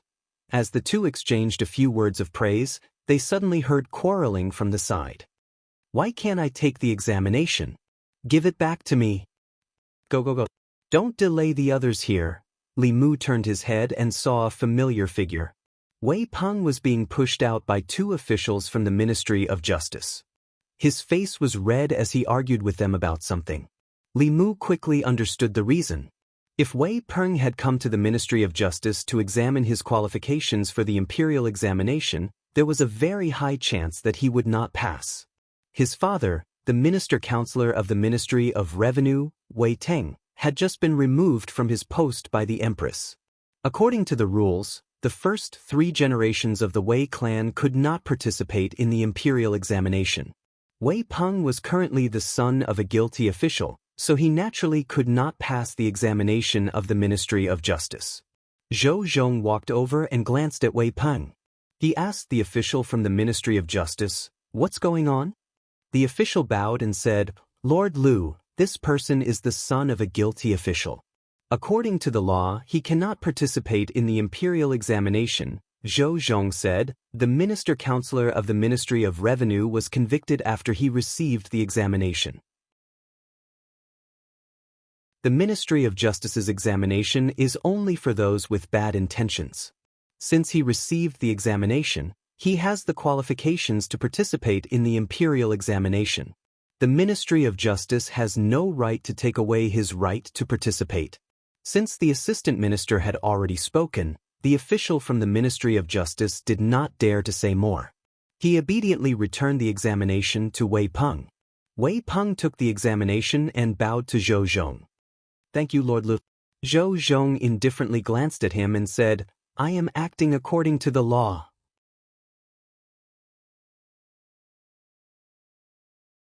Chapter 305. Li Mu did not expect Zhou Zhong to help Wei Peng out of trouble. In principle, Wei Teng had already become a criminal. The 3rd generation of the Wei family could not take the imperial examinations. As Wei Teng's son, Wei Peng did not even have the right to take the imperial examinations. Zhou Zhong's reason, if one looked closely, did not hold water. However, he was the assistant minister of the Ministry of Justice. The reason he gave sounded a little reasonable. Since he protected Wei Peng, the officials of the Ministry of Justice did not dare to say anything. The officials of the Ministry of Personnel, the Ministry of Rights, and the Ancestral Temple also did not stand up against him for such an insignificant matter. After the examination, Li Mu and Li Si left the Ministry of Justice. As the crowd at the entrance of the Ministry of Justice moved, another examinee stepped into the yamen to be questioned by the officials of the Ministry of Justice. Name. Place of birth. Yushan County. Outside the yamen, upon hearing this name, the eyes of the assistant minister of the Ministry of Rights flashed. He suddenly said, "This is the first imperial examination of the imperial court. It is of great significance to the great Zhou. I fear that there will be various factions trying to disrupt the examination. We must be careful." The minister said, "It is precisely because of this that the Ministry of Justice is conducting today's examination." Lu Qing shook his head slightly and said, "In my opinion, the magic treasure used by the Ministry of Justice to detect lies is more like a decoration. Those who are magnanimous will naturally not fear it. Those who are truly guilty will definitely have something to rely on if they dare to come to the Ministry of Justice. They will not fear this magic treasure."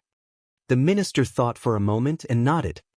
Assistant Minister Lu's words are reasonable. However, it is impossible to perform a soul search on everyone. Not only is it difficult to carry out, it is also easy to cause chaos. Lu Qing shook his head. Naturally, there is no need to investigate everyone. As long as we investigate those who are highly suspicious, we can eliminate most of the risks. The assistant minister of the Ministry of Personnel snorted disdainfully. It is easy for you to say. How do we know who we should suspect and who we should not? Lu Qing glanced at him and said, as we all know, demon sex spies generally require a handsome appearance. Cui Ming is an example. The imperial examination is of great importance. It's not too much to examine candidates who are too handsome. After some thought, Minister Zhongzhen said, I think that Sir Lu's words make sense. The imperial examination concerns the future of the imperial court. No matter how careful we are, we can't be too careful. If we find out later, I'm afraid we won't be able to escape the blame. After discussing with each other, they all agreed to Lu Qing's suggestion. It was just a little more effort. If it could eliminate some of the risks that might erupt in the future, it was worth it. Lu Qing pointed at an examinee who had walked out of the office and said, You, come over here. The examinee, Zhou Jing, walked over nervously and asked, Sir, do you have any orders? Lu Qing asked, What's your name? The examinee said, My name is Xen Hao. Lu Qing looked at Zhou Zhong and the others and said, This examinee's appearance is extremely outstanding. Why don't we start with him? I've been injured in my cultivation recently and can't use too much mana. I'm afraid I'll have to trouble you all. Zhou Zhong walked out and said, I'll do it. The examinee's face was filled with shock and worry. He didn't understand and said, Sir, what is this for? Lu Qing patted him on the shoulder and said, Don't worry. We're just going to perform a simple soul search on you. If there are no problems, we'll let you go. The examinee was confused and said, Why? We didn't say that today's examination needed a soul search. Why didn't the others use it? Lu Qing comforted him and said, Don't be afraid. Sir Zhou is just going to ask you a few simple questions. After you're done, you can leave. The young man called Xen Hao, although his expression was calm, the fear in his heart had already reached an extreme. That official didn't tell him that the Ministry of Justice's initial investigation required a soul capture.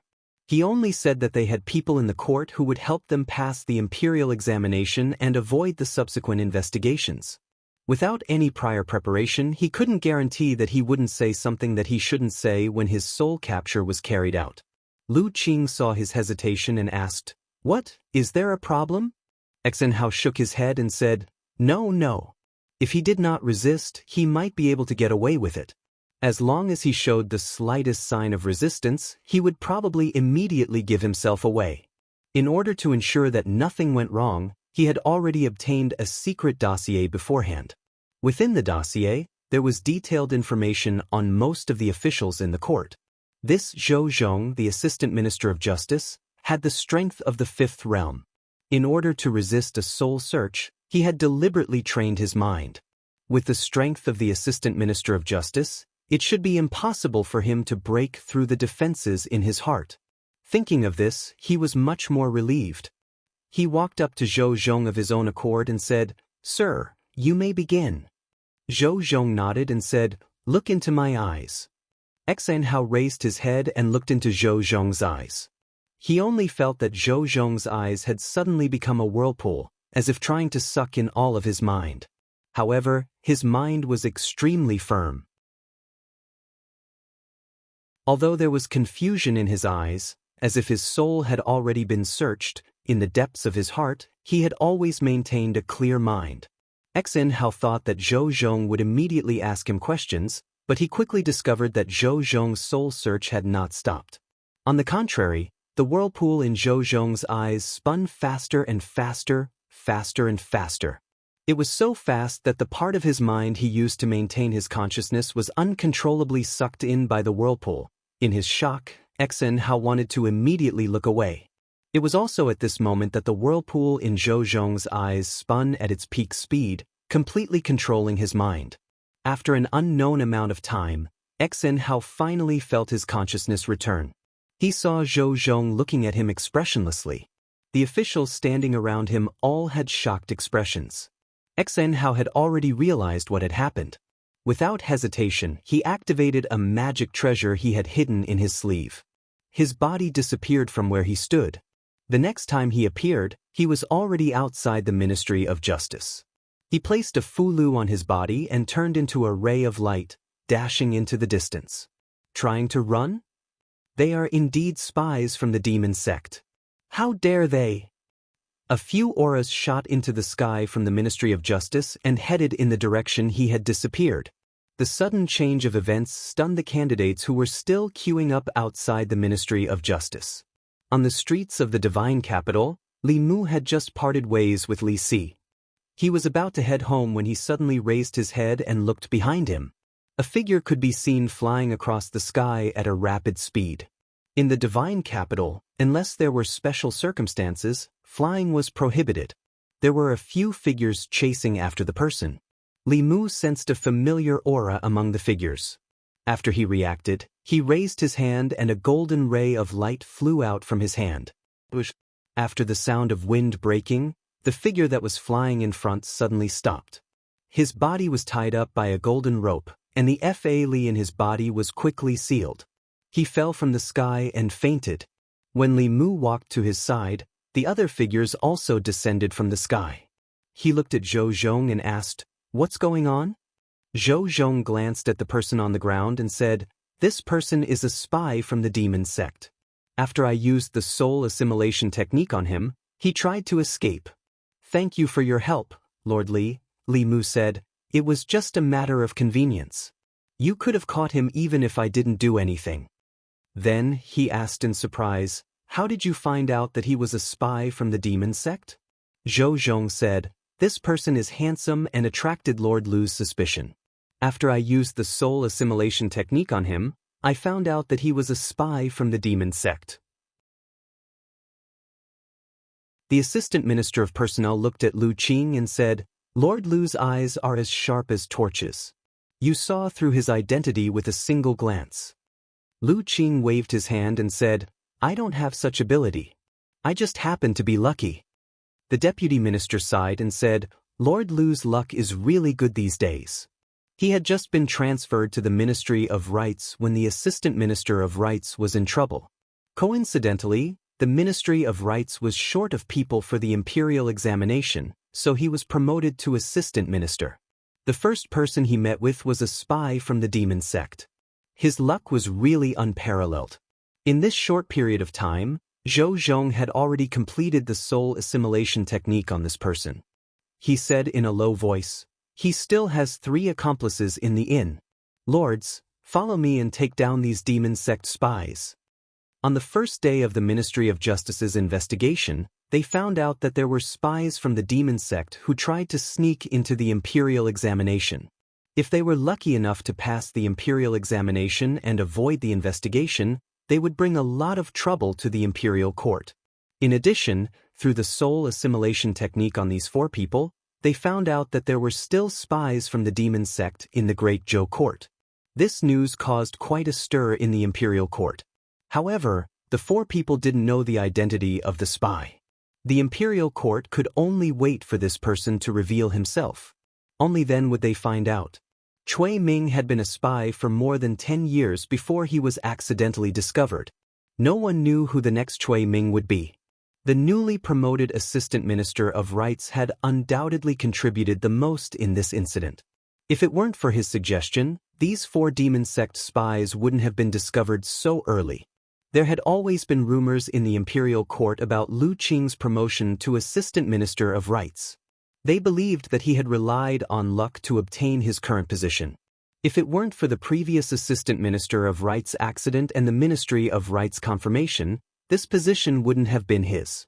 This time, these people all shut their mouths. Luck was also a kind of strength. Why was it that he was always the one with good luck? This already explained everything. After this incident, although Lu Qing didn't receive any rewards, his wife received the status of a woman with a title. This meant that this newly appointed Assistant Minister of Rights and his family had truly stepped into the ranks of the nobility in the divine capital. Lu Manor. In the study, Lu Qing snapped his fingers, and a ball of flame appeared out of thin air. A bronze mirror on the table slowly flew up. After being enveloped by the flame, it quickly melted and turned into a pool of bronze liquid.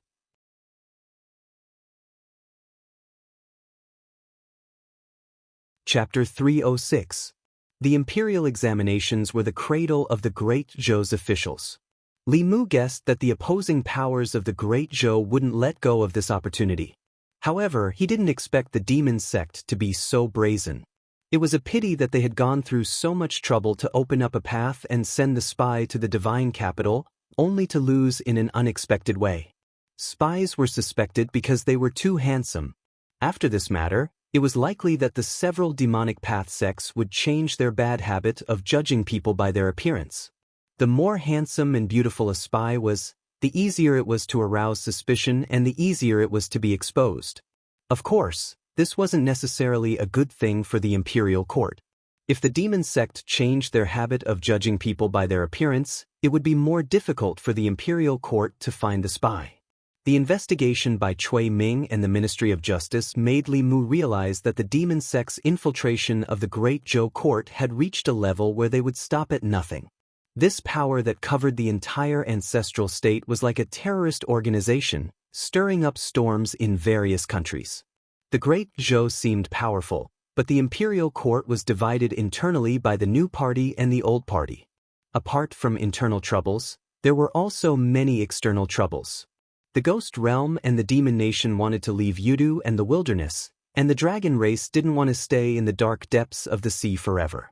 The surrounding countries seemed to be subservient, but they were probably already disloyal behind the scenes. They were happy to see the Great Zhou wither away and collapse. In addition to the demon sect's invasion, this prosperous country was already riddled with holes. The Empress had probably realized this long ago. She didn't want to be the Empress, but she had no choice but to sit in that position. In the entire Great Zhou, she was the only one who could convince everyone to sit in that position. Once she gave up, the new party and the old party would inevitably cause an even greater dispute. When that time came, with internal and external troubles, the Great Zhou's empire might come to an end. She would also become the last empress in the history of the Great Zhou. The empress definitely did not want to become the ruler of a fallen country, so she was facing a dilemma. Li Mu sat at the stone table in the courtyard and looked at the empress, who was watering the flowers in the garden with Xiao Bai. He thought to himself, the pressure of the rise and fall of the country is all on her shoulders. It's not strange that she would develop inner demons or split personalities. He had to pay more attention to the imperial examinations. Only by passing the imperial examinations would he be qualified to share some of the empress's burden. Amidst the tense atmosphere in Shendu, the first imperial examination in the history of Great Zhou arrived as scheduled. This was also the first time in history that the imperial court had bypassed the 4 academies and had the power to choose officials. The imperial examination system had taken the secretariat more than a month to come up with. The examinees had to complete the 4 subjects within 3 days. Out of the 4 subjects, the first 3 were liberal arts. They were mathematics, criminal law, and policy. The last subject was martial arts, which tested the examinees' cultivation. Among them, the first 3 subjects were the most important. The cultivation level of the martial arts was only used as a reference. Apart from the 36 prefectures, which required officials with profound cultivation, most of the positions in the imperial court did not have any requirements for the officials' cultivation level or cultivation level. The questions for the mathematics subject were set by the Ministry of Revenue. The criminal law subject was set by the Ministry of Justice. As for policy, the questions were set by the head of the Secretariat and the 6 officials of the Secretariat. A month ago, the Ministry of Works had built the examination hall in Shendu at the fastest speed possible. The examination hall could accommodate thousands of examinees. This morning, the first mathematics exam was held. In the examination hall, officials from various departments of the imperial court took turns to invigilate the exam. None of the invigilators' cultivation was lower than the 4th realm. There were many 5th and 6th realm heads of the Secretariat who personally guarded the examination hall. Under such circumstances, no one could cheat. In a certain room in the examination hall, Li Mu received the mathematics exam paper for the first subject. He had fought hard to make mathematics a compulsory subject and a separate subject. Back then, he had even quarreled with a few officials of the Secretariat because of this. Those officials of the Secretariat thought that mathematics was a side subject and should not have a separate subject. In the end, Li Mu persuaded them with reason and emotion, and they were finally convinced. This mathematics exam paper was as simple as it could get for Li Mu. The Minister of Revenue had set the questions according to his outline. Although the format and numbers had been changed, the essence was still the same. In terms of mathematics attainments, Li Mu could dominate the Great Zhou. There were a lot of questions in mathematics. Even Li Mu took almost an hour to finish the entire paper. Then, he put the paper into a paper bag and sealed it with a fulu. The Minister of Revenue personally set the questions for the first subject of mathematics. During the mathematics exam, he patrolled the examination hall. According to his estimation, out of the thousands of examinees, not many could finish all the questions in 4 hours. However, after only an hour, he saw someone leave the examination hall after handing in their papers. He recognized Li Mu and looked at his back as he left. He said disdainfully, "You're just relying on His Majesty's favor to jump up and down in the imperial court.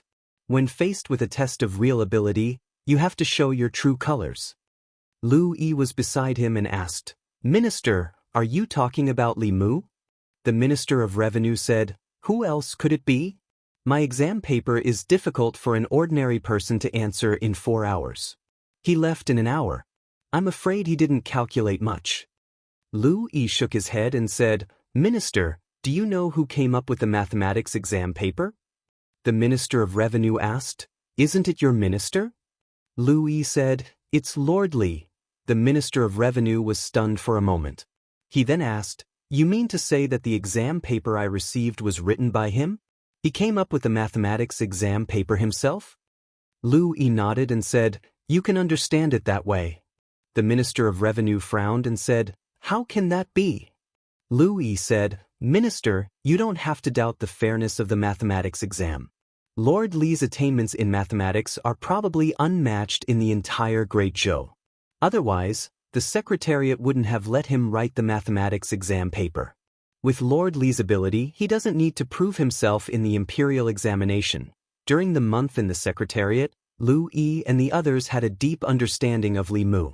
Other people's impression of him might be that he was a hothead who cursed the heavens and the earth, but the 6 officials of the Secretariat of the Central Secretariat knew very well that Li Mu was not only proficient in mathematics and criminal law, but also often had unique opinions when it came to political affairs.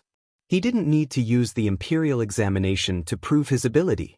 This was because the imperial examination used his ability as a blueprint to select talents. The imperial examination lasted for 3 days.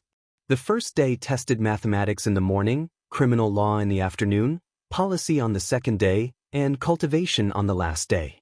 Mathematics was very simple for Li Mu. However, the criminal law exam was different. Criminal law was one of the 4 subjects of the imperial examination. It was extremely important. After receiving the exam paper, Li Mu knew that the person who came up with the questions was something. There wasn't a single question in the entire exam paper that tested the original text of the law of the Great Zhou. All of the questions on criminal law were based on case studies. Moreover, they weren't simple cases. The cases involved were often more complicated. Sometimes, there would be discussions on law and morality. Li Mu often had to think for a long time before he could write down many of the questions. When he was leaving after the exam, Li Mu happened to meet the director of the Ministry of Justice and asked him a question. According to the director of the Ministry of Justice, the questions on criminal law were set by the Assistant Minister of the Ministry of Justice, Zhou Zhong. This was the same as Li Mu's guess. Only he could come up with such strange questions. The policy questions on the second day were much simpler for him. This subject was about how to govern a country. The students of the 3 great academies were very good at this. The policy questions were set by the Secretariat. During that month, Li Mu and the 6 officials of the Secretariat discussed it countless times. Other than the criminal law exam, the other 2 subjects were basically the same as the questions that Li Mu came up with and answered by himself. In the future, if he was short on money, he could write a few sets of mock exam papers and set up a pre-imperial examination class. Those who were qualified to receive education and could participate in the imperial examination were mostly rich people. A few sets of exam papers would allow him to make a lot of money. This was much faster than opening a shop. It was a completely cost-free business.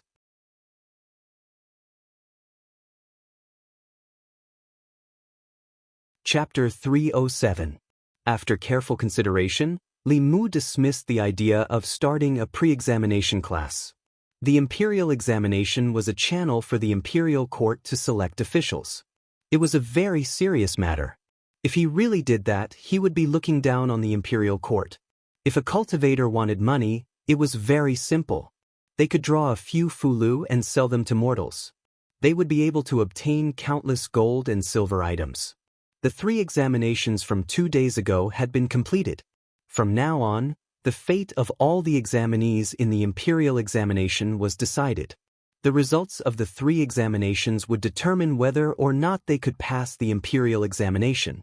As for the combat examination, it would not affect the final results of the imperial examination. The combat examination was a separate subject. Those who performed well in the combat examination would receive more attention from the imperial court. They would have more opportunities to hold important positions in the imperial court in the future. For the last question, Li Mu did not hand in his paper early. Instead, he waited for Li Si to come out after the gong sounded. Seeing Li Si come out, Li Mu walked over and asked, "How was it?" Li Si said, "There are a few questions that I don't know how to answer, but it's not a big problem." After saying that, he looked at Li Mu strangely and asked, "You really didn't come up with the imperial examination questions?" Out of the 3 questions, he felt that the only difficult one was the criminal law. The laws that he memorized were almost useless. Fortunately, he had many years of experience as a constable in Yangqiu County. Even if he had never solved a case, he had seen Lord Zhang solve a lot of cases. Moreover, the law was used to maintain social justice. There were many questions that did not need to follow the law. A normal person could make the correct judgment based on their intuition. As for the mathematics and policy questions, other than a few, he could easily answer most of the questions. It was not because he was proficient in these 2 questions, but because these questions were all in the key points that Li Mu had highlighted for him. He could not help but suspect that Li Mu was the one who came up with the imperial examination questions. Li Si was not a big problem, so Li Mu did not need to worry about him. For Li Si, it was enough as long as he did not fail the rankings.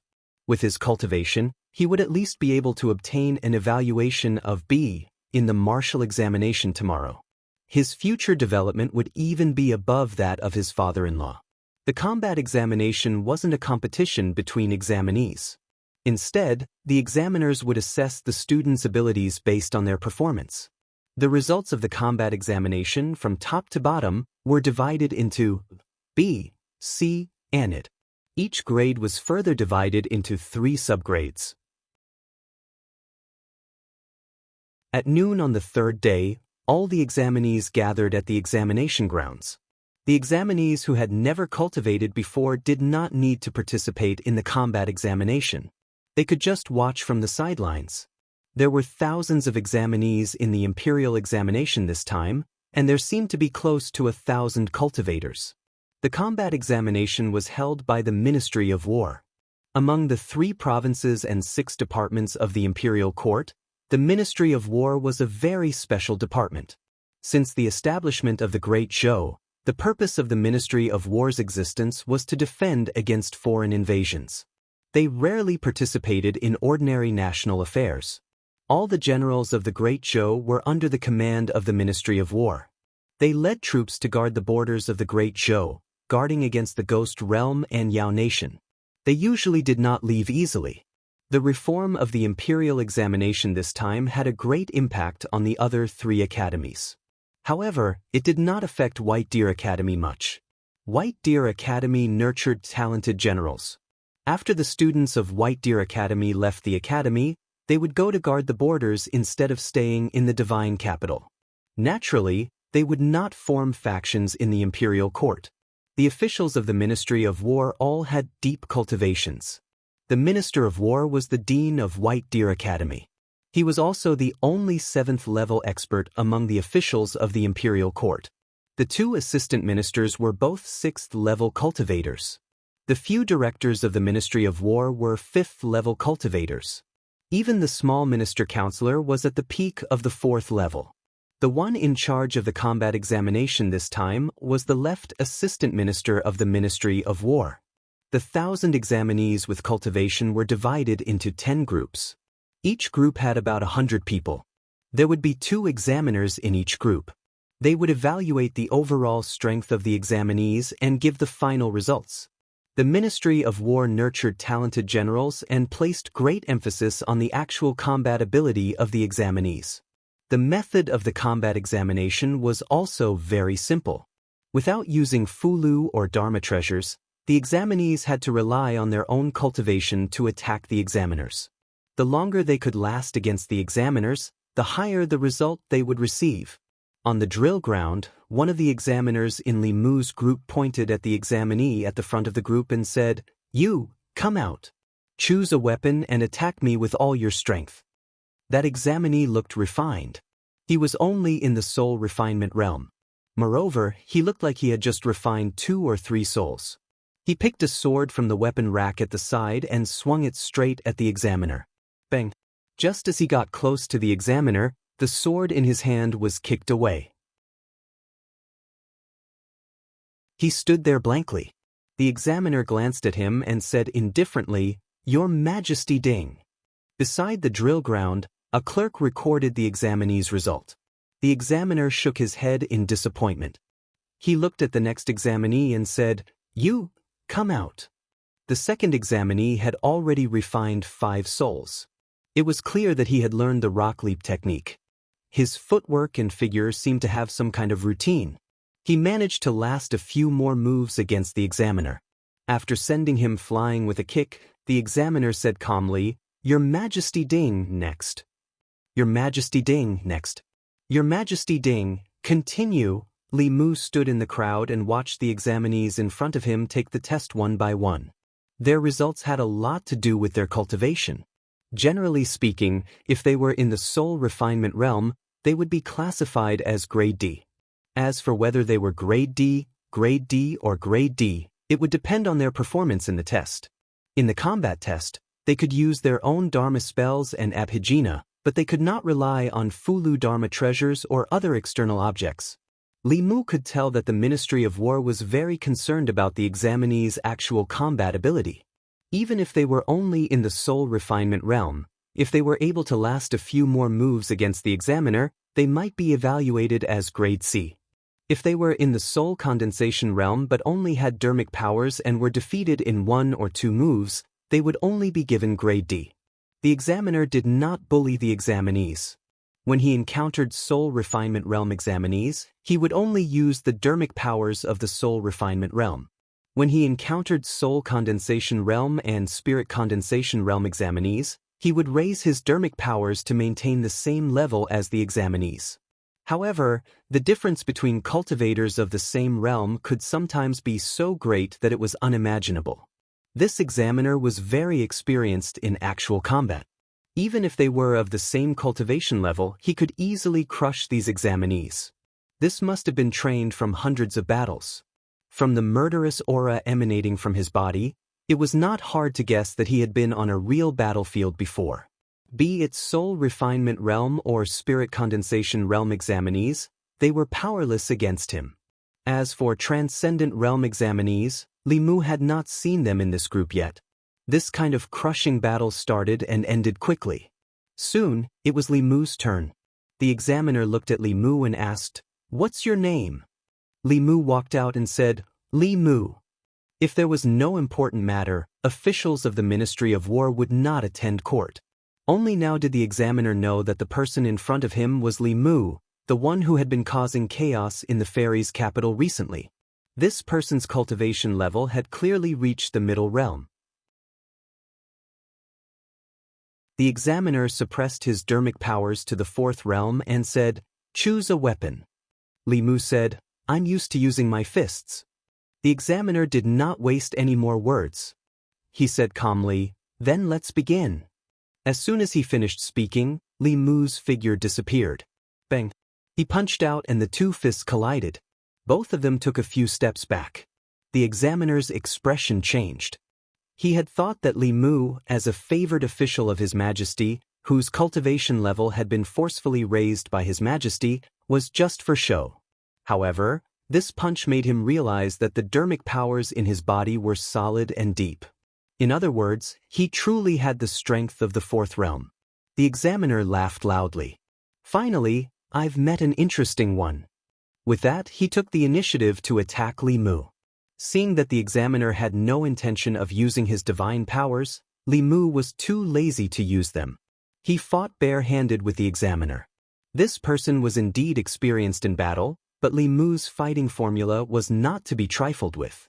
The examiner used his consciousness and experience to fight, while Li Mu used Taoist techniques to drive his body's instincts. Bang, bang, bang. Dust flew up from the drill ground. Neither of them used any divine powers. They fought purely with their physical bodies. The more the examiner fought with Li Mu, the more shocked he became. From the beginning, he had been searching for Li Mu's weakness, but until now, he had not been able to find it. Li Mu's battle experience was not at all inferior to his. In fact, he was even more experienced than him. As long as he revealed the slightest weakness, he would pursue and attack relentlessly. Gradually, as an examiner, he was actually at a disadvantage. The examiner was shocked. The surrounding examinees all stared with their eyes wide open. Especially the examiner who had just been completely defeated by the examiner. He knew very well how terrifying the examiner was. However, such a terrifying existence was actually being suppressed by someone and could only passively defend. At the side of the field, another examiner watched for a while. He laughed loudly and said, "Examiner, let me help you." With that, he flew into the fray. Fighting 1 against 2, one of them was already in the divine powers realm, while the other had suppressed his strength to the divine powers realm. The pressure should have increased greatly. However, to Li Mu, there was not much of a difference. Under the effects of Tao techniques, his body was completely relying on instinct. With one more person, the only difference was that the speed at which his mana was depleted would be faster. Seeing that the two examiners had attacked at the same time and could only barely salvage the situation, not only were the surrounding examinees shocked, even the examiners from the other two groups not far away had gathered around. Who is this person? How can he be so fierce? Fighting 1 against 2, and still have the upper hand, there are no flaws in his body. He must have extremely rich battle experience. The fierce generals in the army are only SOSO. If he was at the border, he would definitely be a fierce general. On the drill ground, besides the officials from the Ministry of War, officials from the Ministry of Rights, Ministry of Appointments, Imperial Clan Court, and the Hall of Governmental Affairs were also swiftly supervising. The commotion here very quickly attracted the attention of the officials. When Lu Yi walked over and saw that Li Mu was suppressing the two officials from the Ministry of War, he almost thought that his eyes were playing tricks on him. In his heart, Li Mu had always been a civil official. He was skilled in mathematics and was proficient in criminal law. The path of policy and inquiry was his forte. He had taken most of the credit for the establishment of the imperial examination system. In the Hall of Governmental Affairs, he had chatted and laughed with his subordinates. He had looked extremely refined. Looking at this moment, the two officials from the Ministry of War, fierce generals who had killed countless enemies on the battlefield, were actually unable to retaliate in the slightest under his hands. One could not help but wonder who was the examiner in this competition. In a place further away, an official from the Ministry of War glanced over and said to another examiner beside him, "If this continues, how long will the examination take? Why don't we also learn from them and test two people at once?" The other official nodded. Just as he was about to speak, he suddenly paused and said in shock, "That's not right." The two people being suppressed and beaten seemed to be Director Chin and Minister Counselor Ma.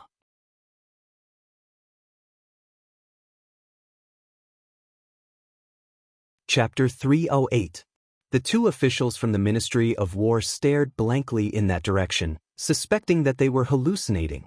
The Ministry of War was different from the other 5 ministries. The officials from the Ministry of Revenue, Ministry of Rights, and other ministries did not have any requirements for cultivation. But the officials of the Ministry of War, from the manager to the assistant minister and minister, were all famous generals who had fought their way out of mountains of corpses and seas of blood. Their cultivation was not necessarily very high, but their battle experience was not lacking. On the battlefield, Fulu would be used up and Dharma treasures would be destroyed. The only thing that could be relied on was one's own body. These generals who had retired from the battlefield all had rich experience in close combat. In a true battle of life and death, they could crush those of the same level. But now, 2 examiners from the Ministry of War were actually at a disadvantage against one examinee. With their eyesight, they could naturally see that other than suppressing their cultivation to the early 4th level, Director Chen and Minister Counselor Ma did not hold back in any other aspects. Dao techniques consumed less dermic powers than abhijnas.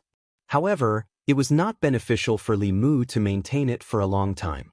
Although these 2 officials from the Ministry of War had suppressed their cultivation, their mana was much thicker than Li Mu's. Li Mu did not want to continue. He slapped one of the examiners on the chest and kicked the other examiner in the waist. The 2 of them retreated a few steps before stabilizing themselves. The 2 of them were about to advance again when Li Mu stopped. He looked at them and asked, "Is it done?" The 2 of them paused and looked at each other. They smiled bitterly and said, "It's done." After the short battle just now, the 2 of them were very clear that if they only suppressed their cultivation to the same level as Li Mu, they would not be his match even if they worked together.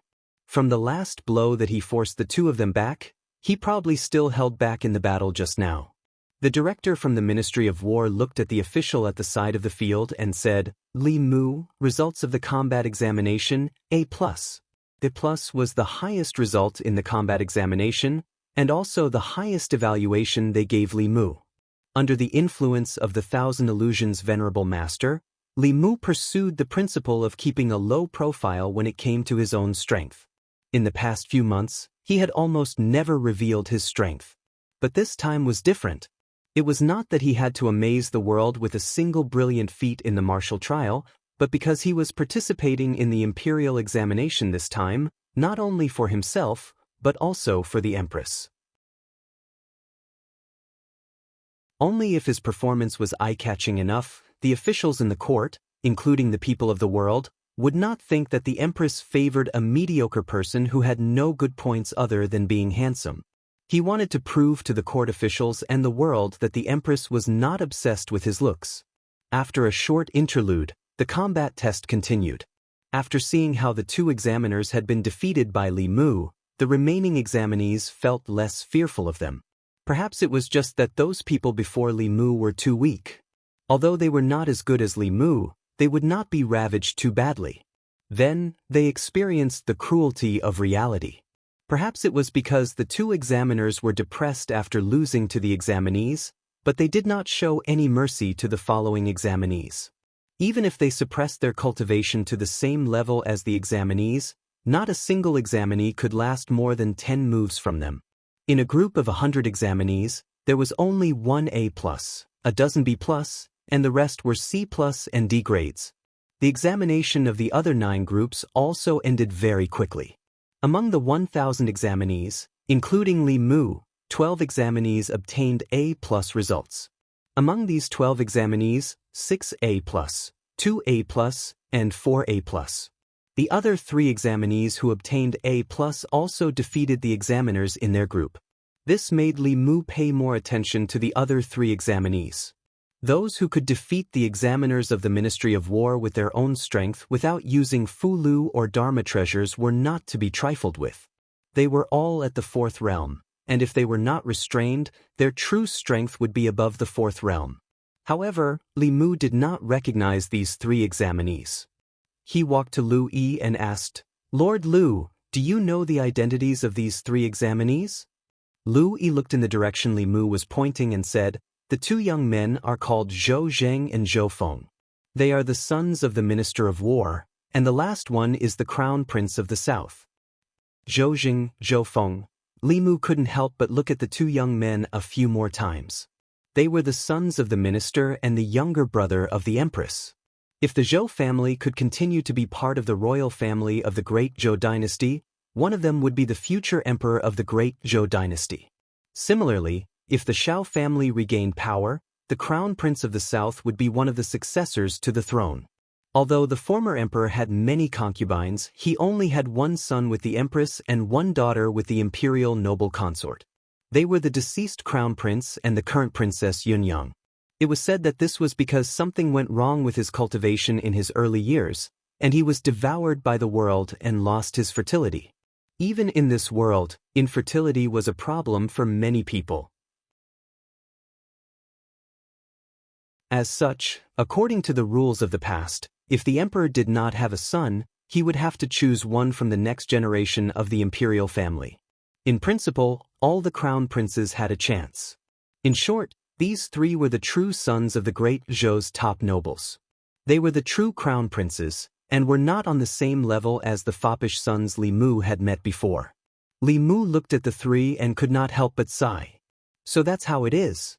No wonder their strength is so abnormal. Lu Yi glanced at him, but did not dare to say anything. Zhou Zheng, Zhou Feng, and the crown prince of the south were powerful, but they had only defeated one examiner, and it was a narrow victory. Compared to them, the person who had single-handedly suppressed the two examiners and beaten them up was more deserving of this title. Not only that, but the Zhou brothers and the crown prince of Prince Nan were already nearing their 30s.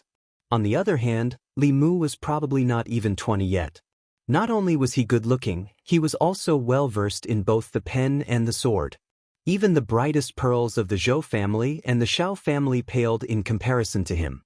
If Li Mu were a son of the Shao clan or the Zhou clan, he would definitely bring unparalleled pressure to the other clan. The martial trial was a supplement to the written trial. It was graded according to B, C, and ID for the imperial court's reference. It would not give a specific ranking to everyone, but it would determine the top 3 foot A's.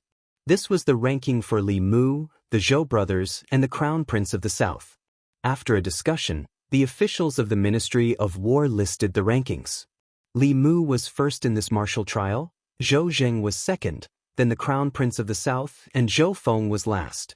Zhou Feng was not satisfied with this result. He frowned and asked, "The 4 of us are all ace, so why is this person first?" Although Zhou Zheng and the crown prince of the south did not speak, they clearly had the same idea as Zhou Feng. The Minister of War said, "Li Mu's martial attainment far surpasses that of the other candidates. The 3 of you are ace because you have the strength of ace.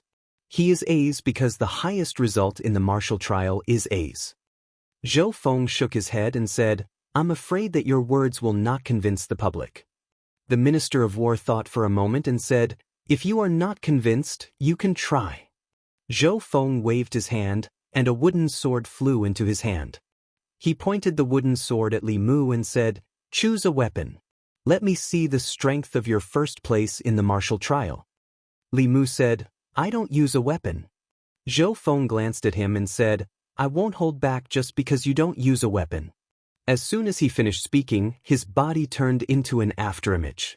The wooden sword cut through the air, making a sound like tearing silk as it headed straight for Li Mu. Li Mu leaned to the side and stretched out his hand. He used 2 fingers of his right hand to pinch the blade of his sword. His left hand formed a sword finger and pointed at his throat. Although it was only a finger, if he circulated his mana or used a sword technique, these 2 fingers could easily pierce through his throat.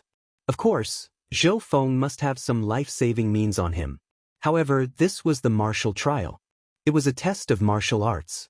One could only rely on one's own strength and not external objects. Zhou Feng's challenge to Li Mu was defeated in 1 move. The Minister of War looked at Zhou Feng and asked, "Are you convinced?" Zhou Feng put down his sword and said, "I'm convinced." The Minister of War looked at Zhou Zheng and the Crown Prince of the South and asked, "What about the 2 of you?" Zhou Zheng said, "First place in the martial trial. He deserves it." The Crown Prince of the South shook his head and said, "In terms of martial arts, I'm not his match."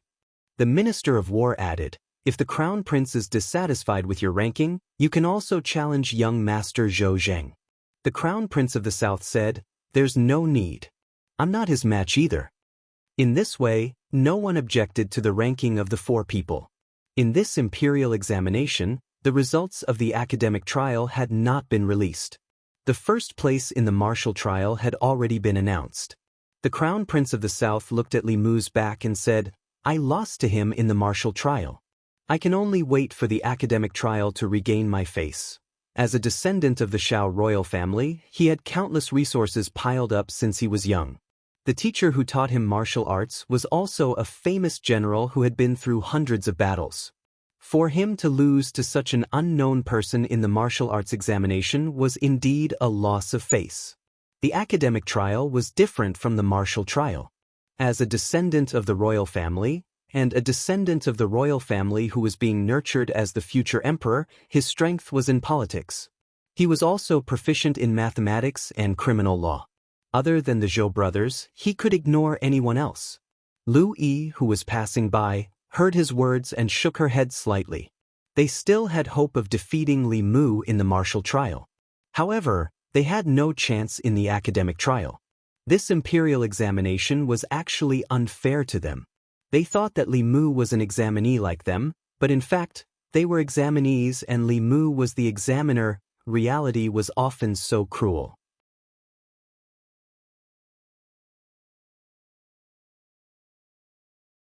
Chapter 309. The combat examination had ended, and so had the first imperial examination of the imperial court. What the examinees needed to do next was to wait for the results of the written examination. Li Mu was about to leave the drill ground when a voice came from behind him. "Martial scholar, please wait." Li Mu turned around and followed the source of the voice. He saw a figure walking towards him. That person had a tall stature and a square face. As he slowly walked over, an extremely strong oppressive feeling also came rushing over. All the examinees knew this person.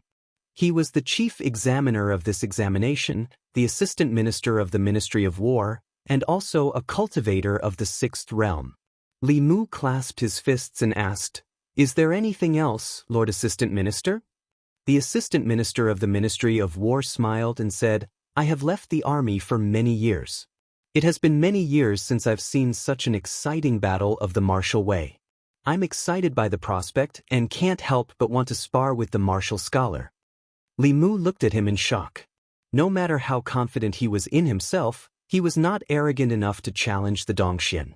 As if reading his thoughts, the assistant minister of the Ministry of War added, "Rest assured, martial scholar.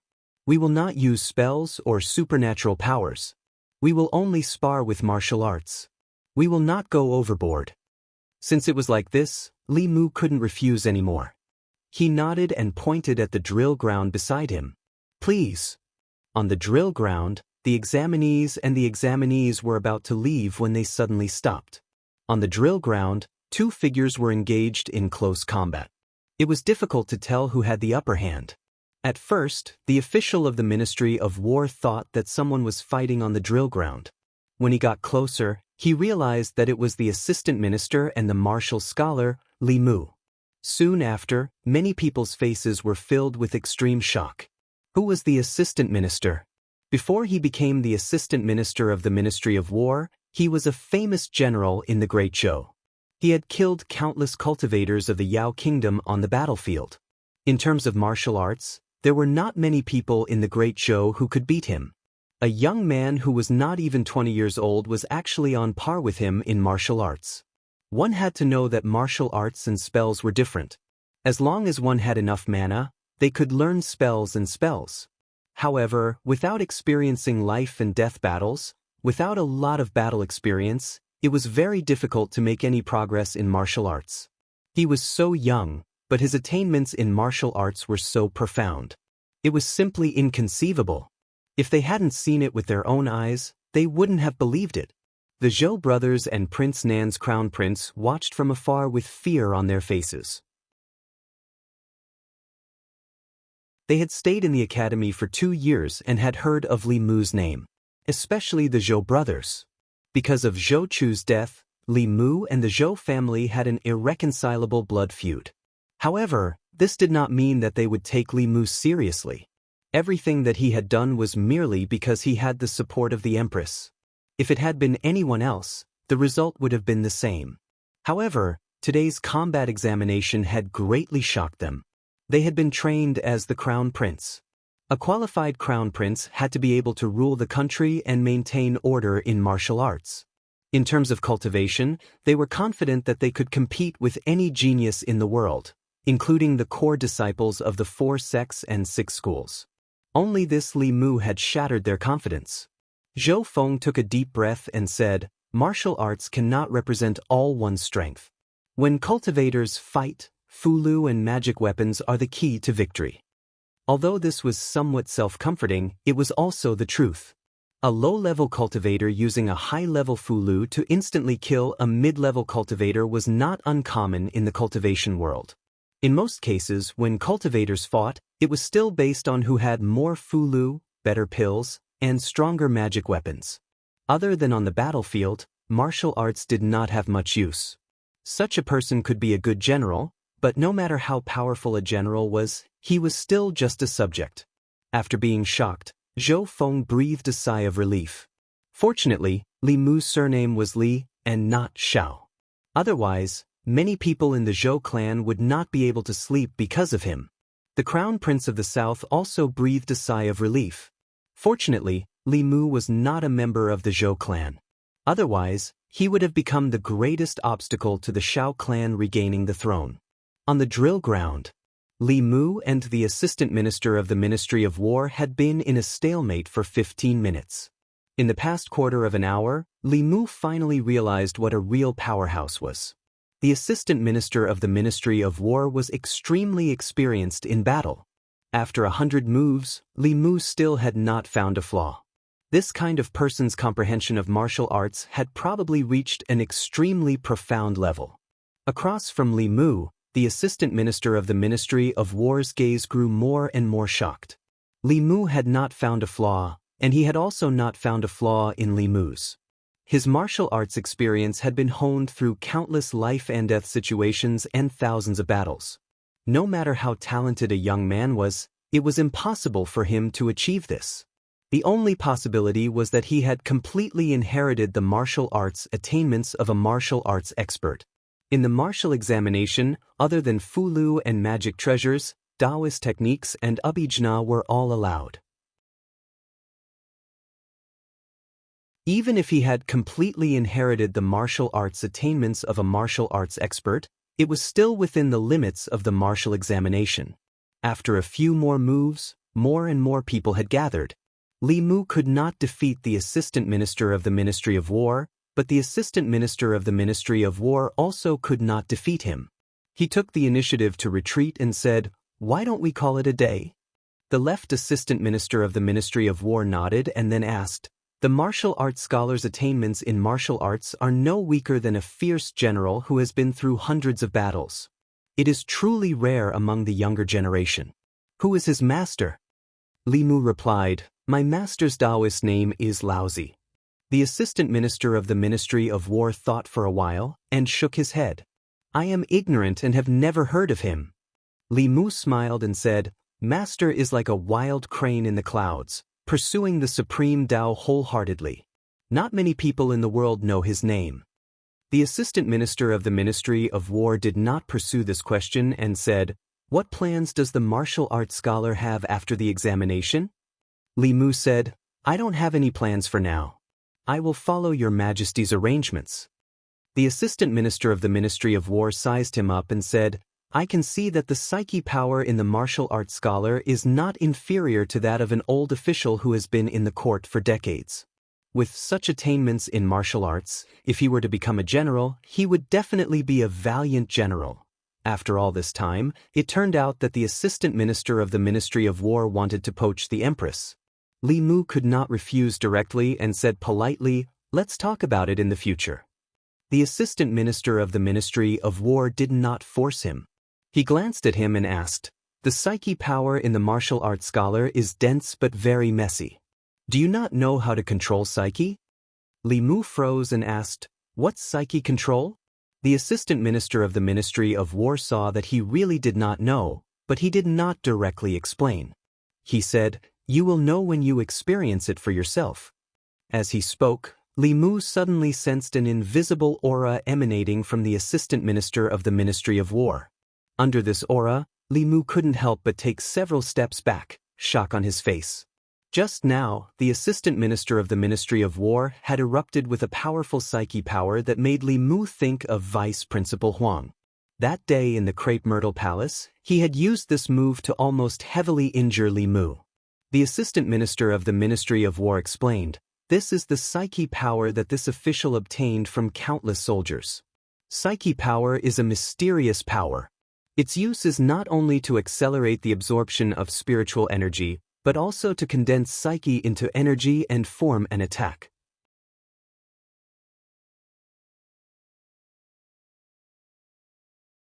Li Mu was naturally well known in the fairies' capital. However, the reason why he was famous was because he punished young ruffians and forced the imperial court to abolish unfair laws. It was also because he spoke so bluntly that the court officials could not raise their heads. It was also because he stood up for the people and was not afraid of the nobles and the academy. He had completely changed the unrighteous trend in the fairies' capital. He was famous for his courage, his passion, his righteousness, and his good looks. After the combat examination, Li Mu used facts to show them that he was not only capable of these things. The Li residence. When Li Mu walked into the house, Xiao Bai ran over excitedly and said, "Sister Zhou, let us see everything just now." "Benefactor is so powerful." Li Mu looked around and asked, "Is your sister Zhou home too?" Zhou Yi walked out of the kitchen with a bowl of noodles and said, "This is my reward for you."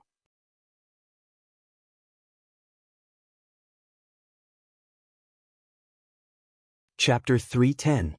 Li Mu ate the noodles personally cooked by the Empress. If he were to say that the noodles were delicious, he would be lying.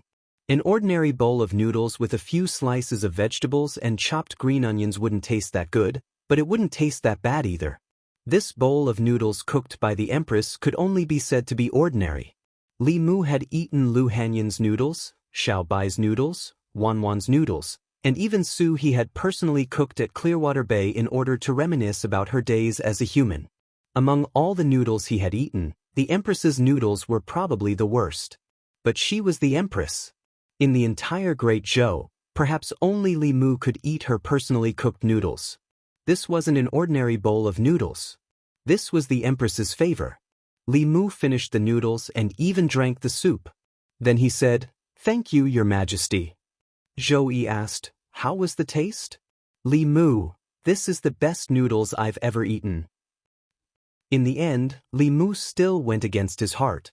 For someone who was cooking for the first time, to be able to cook to this extent was already very good.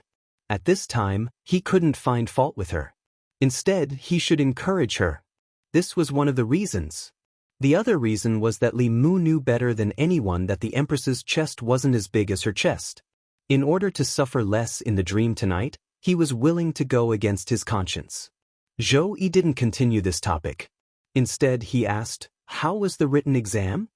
"Li Mu, there shouldn't be any big problems." He could get full marks in mathematics. This subject was all objective questions. If it was right, then it was right. If it was wrong, then it was wrong. There was no possibility of losing marks. Li Mu was not sure about the criminal law. Criminal law was not a simple matter of right and wrong. There were many questions that needed to be looked at dialectically. There were also a few questions that were counterintuitive.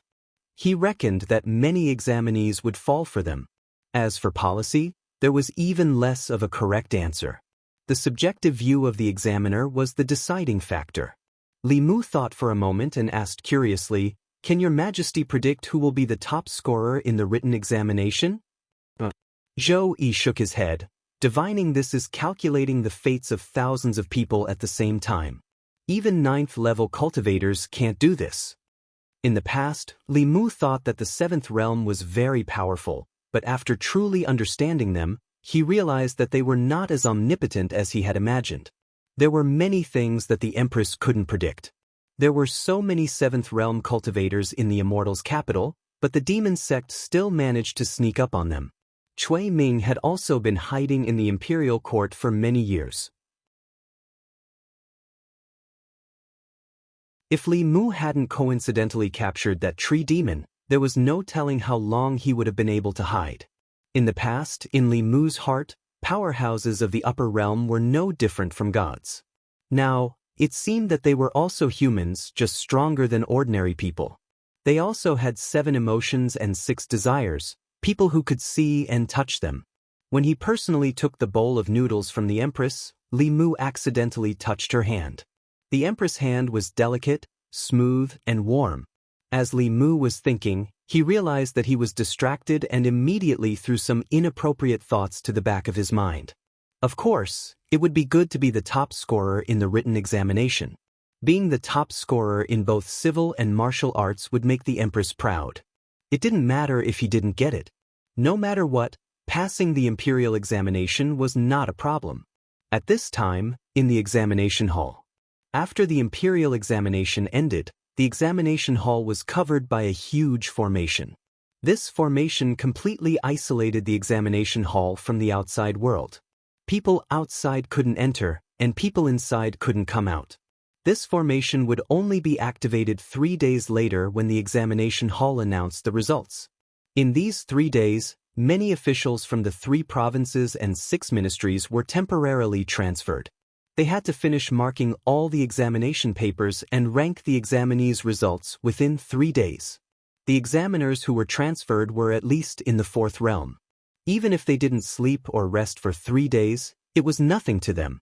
In order to ensure the fairness of the imperial examination, the imperial court arranged for people to transcribe the examination papers as soon as the end of the written examination. The transcribed examination papers only had numbers and no names. Among the 3 examination papers, the mathematics paper was the simplest. They just had to follow the standard answers and check them one by one. The criminal law paper was second. Except for the Ministry of Justice and a few other special offices, there were very few officials in the Great Zhou who were proficient in criminal law. The second examination paper was mostly marked by the officials of the Ministry of Justice. The most difficult one was the policy question. There were no fixed answers to any of the questions in the policy section. The officials who reviewed the exam papers had to carefully review each examinee's exam paper. In order to finish reviewing the exam within 3 days, the officials of the Hall of Governmental Affairs came out in full force this time. 2 days later, under the review of dozens of officials without sleep and rest, all the examination papers were marked. The next thing to do was to summarize the results of the 3 examinations and rank the examinees according to their scores. The format of the written examination's results was different from the martial examination. It didn't use the A, B, C, or D grading method. For the 3 examination papers, full marks for each subject were 100 points. The results of the 3 subjects were summed up, and it was clear at a glance who was higher and who was lower. In addition, if any of the 3 subjects scored less than 60 points, no matter how high the other 2 subjects' scores were, they would be eliminated directly. After another half a day, all the examination papers were summarized. According to their scores, only 100 examinees would be selected out of the thousands of examinees in this imperial examination. These 100 examinees had already appeared, but they only had numbers and no names. The last step was to match their numbers with their names. Of course, everyone was most concerned about the top scorer of the written examination this time. After the results of the 3 subjects were summarized, many people gathered around. Then the crowd cried out in surprise. Who is this person with the number 9527? He actually scored full marks for mathematics, criminal law, and policy questions. Not only mathematics, but there are many people who scored full marks for this subject. He actually scored full marks for criminal law and policy questions at the same time. Only one person scored full marks for those 2 subjects. Is it Zhou Zheng, Zhou Feng, or Prince Nan's son? Outside the crowd, a few officials from the secretariat stood there. Lu Yi sighed. I didn't expect Lord Li to score full marks for criminal law as well. The 6 imperial secretaries of the Hall of Governmental Affairs had studied the exam paper that scored full marks on policy together. There was no other person in the entire imperial court who could answer so many questions about politics so perfectly to the point that they felt that they were inferior to him. Without a doubt, 95-27 was Li Mu. He scored full marks for policy questions and mathematics. As expected, the officials from the Ministry of Justice had said that the examination paper from Assistant Minister Zhou was not simple. If they were to do this examination paper, they would not be able to get full marks. Full marks for criminal law not only required a thorough understanding of the laws of the Great Zhou, but also a thorough understanding of the laws. Zhou Xiong said, if that's the case, wouldn't he be the top scholar in both civil and martial subjects? Wang Shi shook his head and said, there's nothing strange about this. No one knows his ability better than us. If he were to participate in the imperial examination with these examinees, there would only be one outcome. Zhang Huaili said, he is indeed a talent that His Majesty has set his eyes on. The top scholar in both civil and martial subjects, his future is limitless. At this moment, an official had already brought over a thick booklet.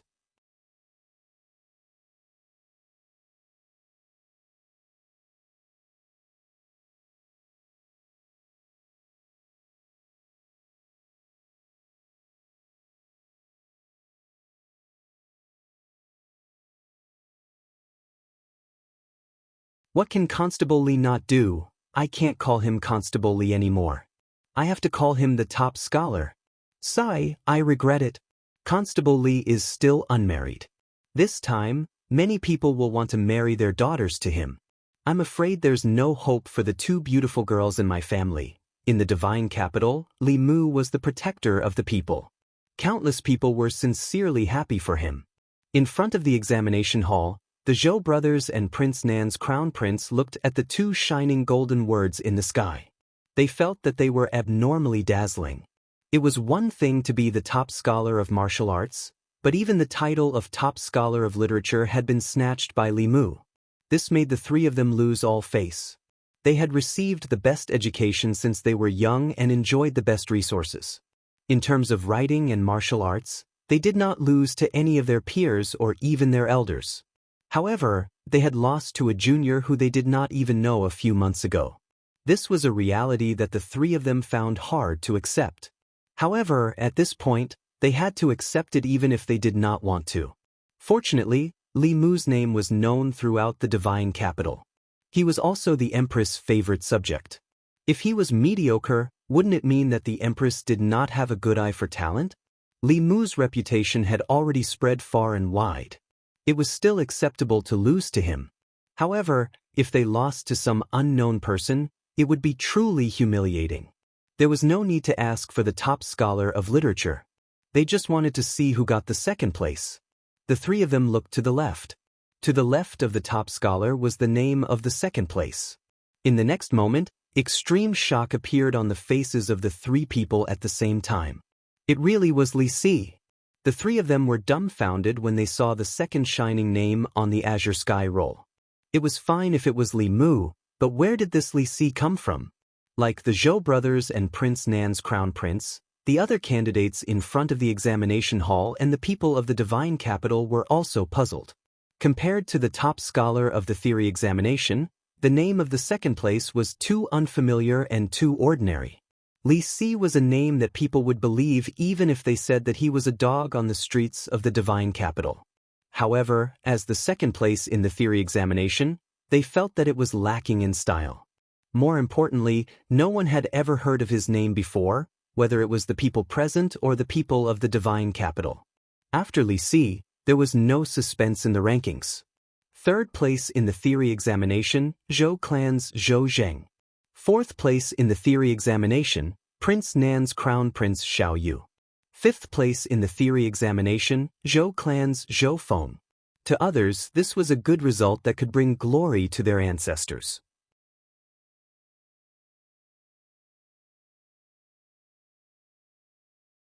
This kind of loneliness even surpasses arrogance. Li Mu also wanted to learn this from Li Si. He had interacted with the Empress for a long time, and only then did he slowly understand her loneliness. Li Si had only taken a single look at her, and was able to see these things. This was something that no mystical power could achieve. Li Si looked at Li Mu one last time and said, She is so lonely. She should not have any family or friends by her side. This kind of woman yearns for the nourishment of love. If you treat her well, she will repay you 10 times, or even more. This kind of woman is the easiest to woo.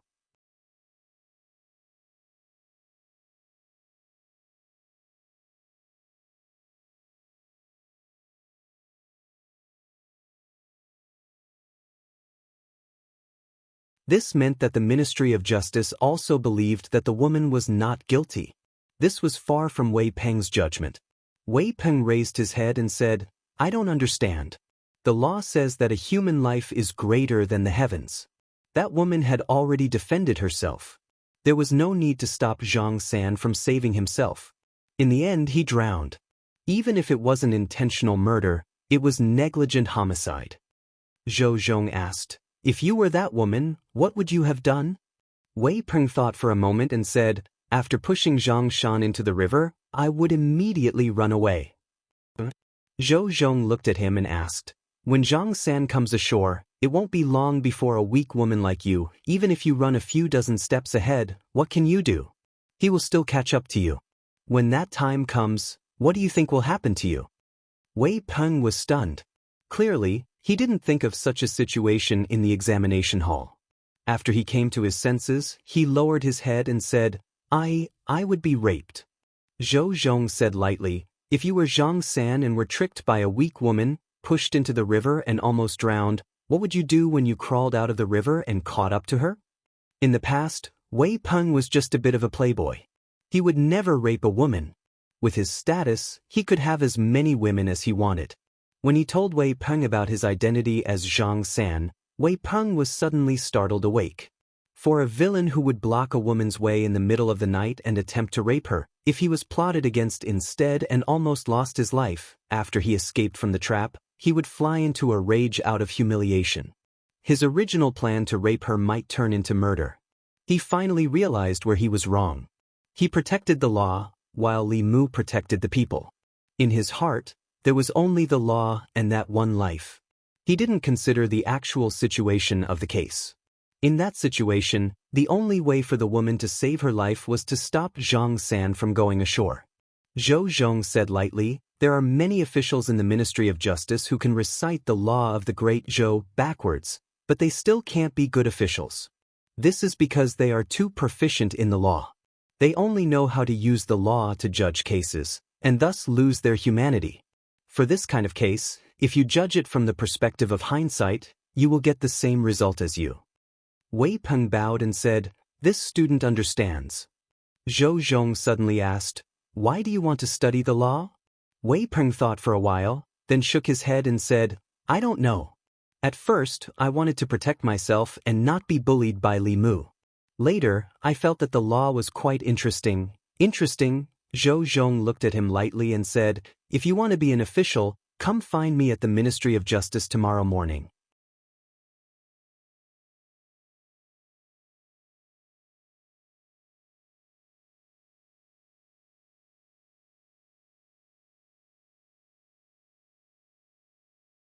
One had to know that Zhang Chun had toiled for more than 10 years and was only a rank 5. From this, it could be seen that the imperial court attached great importance to the imperial examination. If one could stand out among the talents of the 36 counties and the students of the academy, it could be said that he had a meteoric rise. Those who placed second and third in the written examination would be granted official positions of grade 6. The officials after that were rank 6 and below. Those with good grades could stay in Fairy's capital and be assigned to the 6 ministries or the 9 temples for a year of probation. Those with bad grades would have to go to other places and assume positions such as county deputy or county lieutenant, assisting the county magistrate in governing the local area. They also needed to be probationary for a year. After a year, if they passed the assessment, they could be promoted to official positions.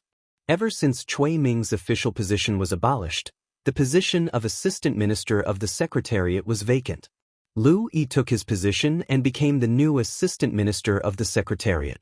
As a result, only 5 of the 6 palace secretaries were left. Although the position of the Secretary of the Secretariat was not high, he had great power. He was in charge of the important affairs of the country. The vacancy of the secretary of the secretariat naturally caused the competition of various forces. Both the new and old parties wanted this position. However, an imperial edict personally written by the empress made them give up on this idea. The new top scholar, Li Mu, would be appointed as the secretary of the secretariat. Before the imperial examination, no matter how much the empress favored Li Mu, letting him take on such an important position would have attracted the opposition of all the court officials. Firstly, Li Mu was not from the 4 great academies. Other than being a low-level imperial censor, he could only be an official and not an official. Secondly, the position of secretary of the secretariat was not something that anyone could take on. One had to have enough talent, keen insight, and the ability to make decisions on important matters of the country. However, after the imperial examination, Li Mu's status as the top scholar in 2 subjects had shut everyone's mouth. In terms of qualifications, he was the top scholar in both civil and military affairs. Whether it was the imperial court or the military, he could go to either. In terms of ability, he scored full marks in all 3 subjects. Questions on policy were his forte. If he did not have the qualifications to be the secretary of the secretariat, no one else could. The empress let Li Mu take part in the imperial examination to give him the qualifications to shut the mouths of the people. Li Mu did not disappoint the empress. He took down 2 top scholars in one go. Those who wanted to oppose the empress had nothing to say. The empress had said before that he would be appointed as the secretary of the secretariat. Li Mu was not surprised by this result. After asking for Li Si's opinion, Li Mu asked the empress to arrange the position of the minister of God's capital for him. The 3 provinces and 6 ministries were filled with intrigue. It was not suitable for Li Si. Old Zhang had to manage the God's capital office and the imperial clan temple. He could not be at 2 places at once. The positions of Minister of God's Capital and Commandant of God's Capital happened to be vacant. He could share a lot of the burden with old Zhang. Li Mu did not say anything else. He had no say in these matters. If he said too much, he would be suspected of being a favored official interfering in politics. After becoming the secretary of the secretariat, Li Mu was no longer a constable of the God's Capital office. Deputy Constable's son got what he wanted. He finally got rid of the word deputy and successfully received 5 times the salary. Li Mu handed the constable uniform to the government office. The constables there sent Li Mu off. "Goodbye, boss. Boss, come back to the government office often. I wish you a meteoric rise in the future." The God's Capital office used to be the office with the least sense of existence in the God's Capital. As the constables of the God's Capital office, the people did not trust them. The constables of the Ministry of Justice looked down on them. Even they themselves were used to it. All this changed after Li Mu came to the God's Capital office. The God's Capital office was no longer the cowardly office it used to be. They had beaten up the rich and foppish and captured the students of the academy. The people would choose the God's Capital office as their first target. The constables of the Ministry of Justice would no longer look at them differently. Some people had been constables their whole lives before they knew what a constable should be like. Li Mu waved at Wang Wu and the others. He walked out of the God's Capital office and found that the outside was also crowded with people. "Constable Li. Constable Li, stop calling him Constable Li. Now we have to call him Lord Li or Zhuangyun." The people greeted Li Mu. The owner of the noodle stall walked up slowly and asked, "Constable Li, are you not going to work in the God's Capital office anymore?" Li Mu knew what they were worried about. He smiled and said, "Don't worry. Even if I'm not here, you can still come to the God's Capital office if you need anything. The God's Capital magistrate, Lord Zhang Chun, is a good official who loves the people like his own children. The new minister of the God's Capital, Lord Li, is my friend. He hates evil and will stand up for you. If you have any problems that the God's Capital office can't solve, you can also come to me." When the people heard this, they were obviously relieved. In the past few months, as the people of the God's Capital, they had finally lived a decent life. When they were bullied, They no longer had to be afraid of the other party being the son of an official or the descendant of a noble. That was because they had Constable Li behind them. He used his weak body to hold up the sky for them. There used to be people like him in the god's capital who brought hope and light to the people. However, those people were like a flash in the pan. They appeared for a short while and disappeared very quickly. Some people died, some were transferred out of the god's capital. There were also some who gradually stood against the people. Li Mu was the light in the people's hearts. The people of the god's capital were used to relying on him. Without him, their lives would return to how they were before. It was not easy to obtain light. No one wanted to return to darkness. Li Mu left the god's capital office. Along the way, the people sent him off. In the past few months in the god's capital, the people of the god's capital could not leave him. In fact, Li Mu could not leave the people of the god's capital either. Other than the Empress, the immense and continuous psychic power generated by the common people was the greatest shortcut to his cultivation. Up until now, Li Mu's pure yang body could only play a very small role in his cultivation. Although the pure yang body still allowed him to cultivate several times faster than ordinary cultivators, this speed was not even worth mentioning when compared to psychokinesis cultivation. Moreover, the meeting with the Empress in his dreams every night was even more useful to Li Mu. She would teach Li Mu all kinds of supernatural powers and spells step by step. Supernatural powers were not like Taoist techniques. They required comprehension and practice. Most of the time, it would take months for one to grasp the basics of a supernatural power. However, with the Empress's guidance, Li Mu could grasp the basics in 3 days to 1 day. This was also the reason why cultivators fought tooth and nail to join the large sections. With the guidance of a great teacher, they would not take too many detours on the path of cultivation. To Li Mu, joining any sect would not be as convenient as hugging the Empress's thigh. No seventh realm cultivator from the 4 sects and 6 schools could be so attentive to their disciples and teach them diligently every day.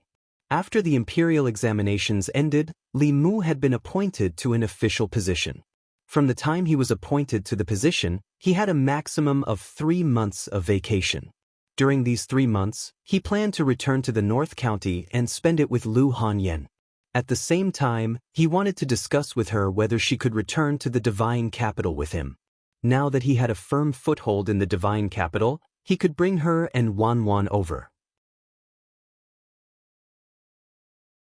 Before this, Li Mu still had a knot in his heart that had not been resolved. Ever since Cui Ming escaped, Shangguan Li led people to chase after him. 2 months had passed, but there was no progress at all. Every day, Li Mu would check on Su He, who was sleeping in the ice coffin. The medicinal power of the nature pill was healing her soul at every moment. Li Mu could feel that she was not far from waking up. Su He was about to wake up, but there was still no result on Cui Ming's matter. This made Li Mu anxious. He planned to go to Mr. Mei to ask about the situation first. When he arrived in front of Changle Palace, Lord Mei was standing outside with a bronze mirror in his hand. A look of suspicion appeared on his face. Li Mu walked up and asked, "What's wrong?" Mr. Mei put away the bronze mirror and looked worried.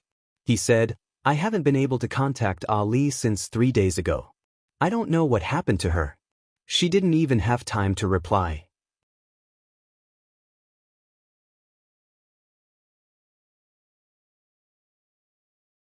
Chapter 3:14. In the time that Shangguan Li wasn't in the divine capital, Li Mu had completely replaced her and became the subject closest to the Empress. Although no one could compete with Li Mu for the Empress' favor if she didn't come back, Li Mu didn't want anything to happen to her. Mr. Mei looked at the mirror and frowned. Ali is chasing after Cui Ming this time. She has many internal guards with her. She also has the Fulu and talismans that Her Majesty gave her. Even if she met a 6th realm cultivator with everyone working together, they would have the power to deal with him. The talisman that she left in the palace doesn't have any abnormalities, and it doesn't seem like anything has happened. But why didn't she reply? Li Mu thought for a moment and asked, maybe she didn't have time to send a message. Mr. Mei shook his head. Ever since she left the divine capital, we've been sending messages every day. This is what we agreed on before we left the capital. Li Mu asked again, could it be that the message talisman was damaged? Mr. May continued shaking his head. This possibility is very small. The most likely possibility is that the place she's at is covered by a powerful formation that can't send messages. Li Mu looked at Mr. May and asked, where was the last time she replied?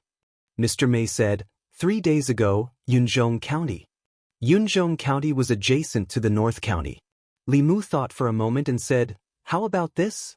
You continue to contact her. I'm going back to the North County anyway, so I'll go to Yunzhong County to take a look. If there's any news about her, I'll report it to Her Majesty immediately. Ever since he got the little conch, Li Mu and the Empress communication became much more convenient. As long as he used his spiritual power, they could chat in real time. It was even more convenient than a phone. The incident with Cui Ming was a great humiliation to the imperial court. If it weren't for the fact that there were so few Sixth Realm experts in the imperial court and that all of them held high positions, it would have been possible for them to dispatch Sixth Realm experts to kill Cui Ming and restore the nation's prestige. Cui Ming was also someone that Li Mu had to kill. Unfortunately, the Empress wanted him to participate in the imperial examinations.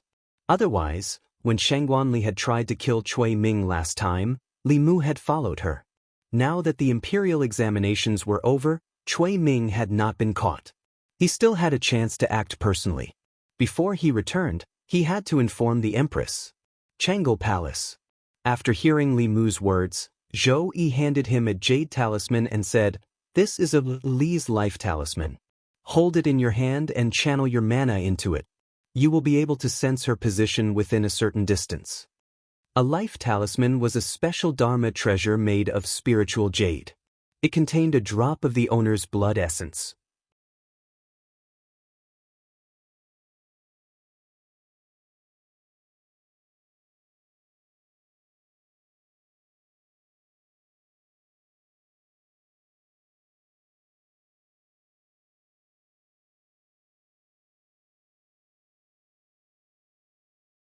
The black-robed man glanced at him and said, I'll say this first. Whether it's these people or those who come later, I don't want any of their Dharma treasures. However, I want all of their soul energy. Cui Ming didn't think much and nodded. I promise you. After the two of them reached an agreement, the black-robed man fell silent for a moment and asked again, You've been hiding in the Great Zhou court for so long. You must know a lot of secrets. About half a year ago, Chu Jiang of Gojoseon died. Do you know what happened? Cui Ming shook his head and said, this is a top secret in the imperial court. Other than the officials in the North County, I'm afraid only a few people in the imperial court know about it. But is there a problem with Chu Jiang of Gojoseon's death? The black-robed man said in a low voice, his cultivation is slightly higher than mine. He hid in the North County for 5 years to use the 18 Hell Formation and sacrifice hundreds of thousands of people in the county city to reach the Sixth Realm.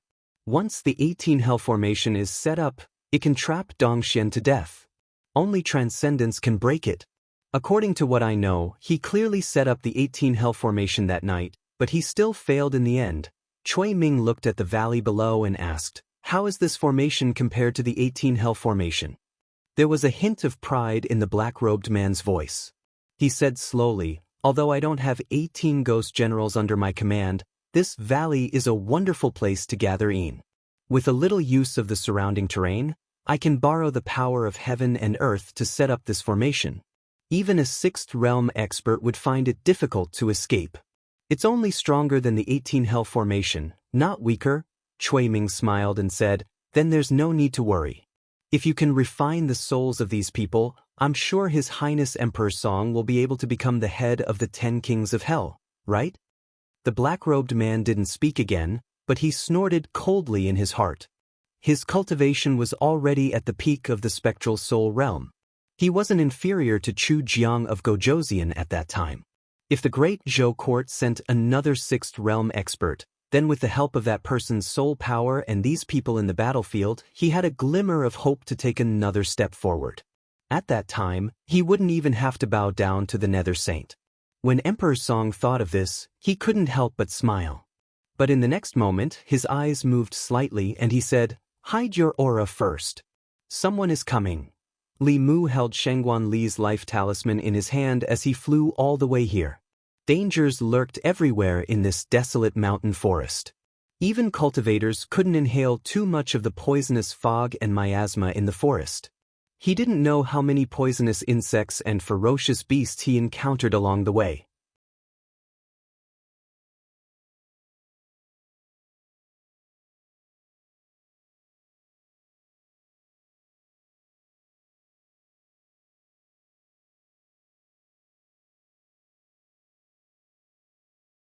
Chapter 316. Author's note: I didn't expect it to rain at night. I couldn't get a taxi home after dinner, and it took too long to walk back, delaying my writing. In the end, I decided to pay a higher price and hailed a Mercedes-Benz. It's so expensive. If I don't write at least one chapter, I'll feel sorry for myself. I have to write more in the future to earn more money. Before coming to Yunzhong County, Li Mu didn't think that Shangguan Li and the others would be trapped by Cui Ming. With her strength, it was enough to deal with Cui Ming alone, not to mention that she had these internal guard experts by her side. He only wanted to check on her situation on the way back to the North region and then report to the Empress. He didn't expect that with so many people, they would still be defeated by Cui Ming. If they knew the result, the Imperial Court would definitely send Sixth Realm experts. Shangguan Li looked at Li Mu calmly. The array he mentioned had already trapped the 5 of them for 4 whole days. If it were any other time, Shangguan Li would inevitably scold Li Mu. However, at this moment, she didn't have the mood to scold Li Mu for his lack of knowledge. She said, attacking this array will backfire. Don't force yourself. Save your mana and try your best to escape later. Li Mu looked at her and asked, are you really willing to die for me?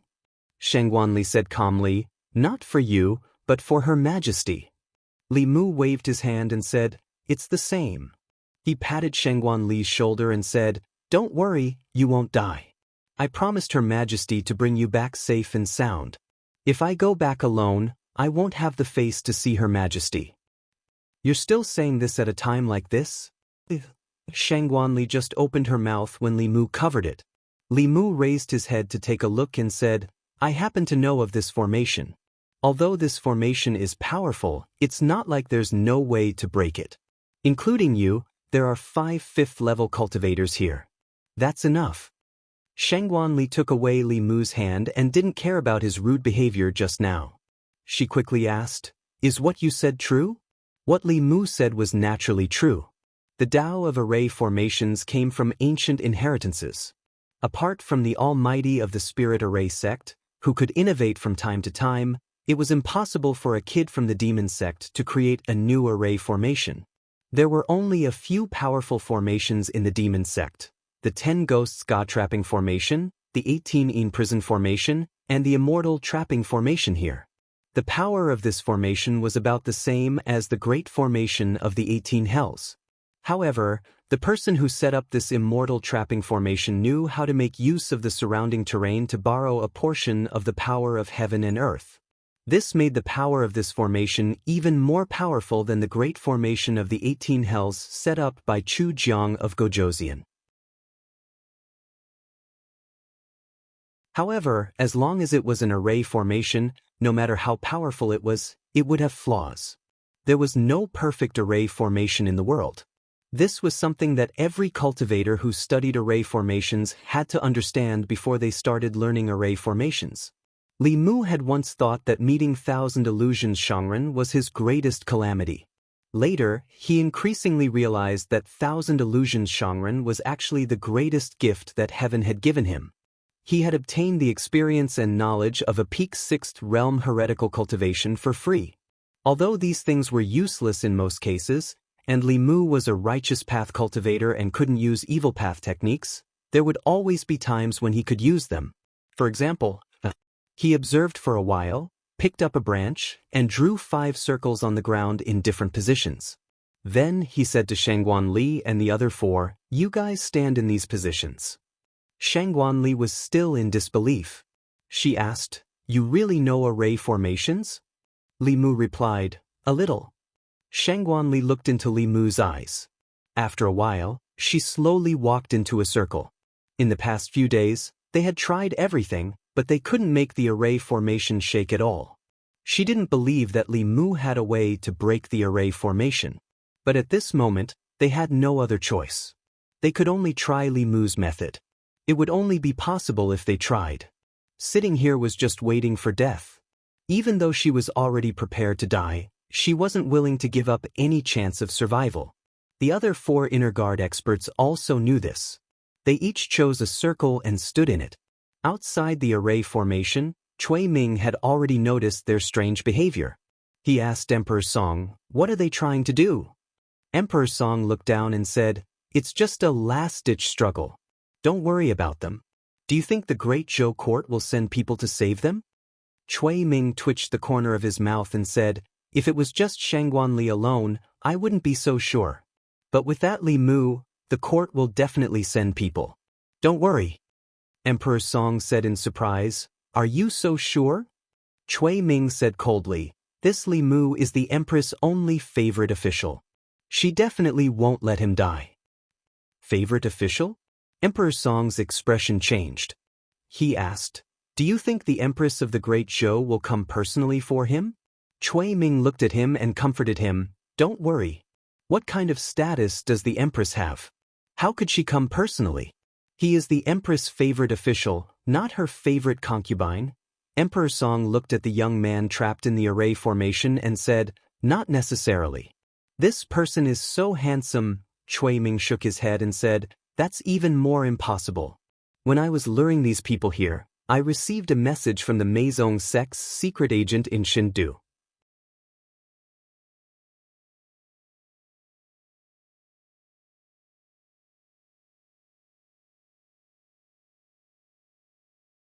He looked at Shangguan Li and said, "Commander Shangguan Li, can you do me a favor?"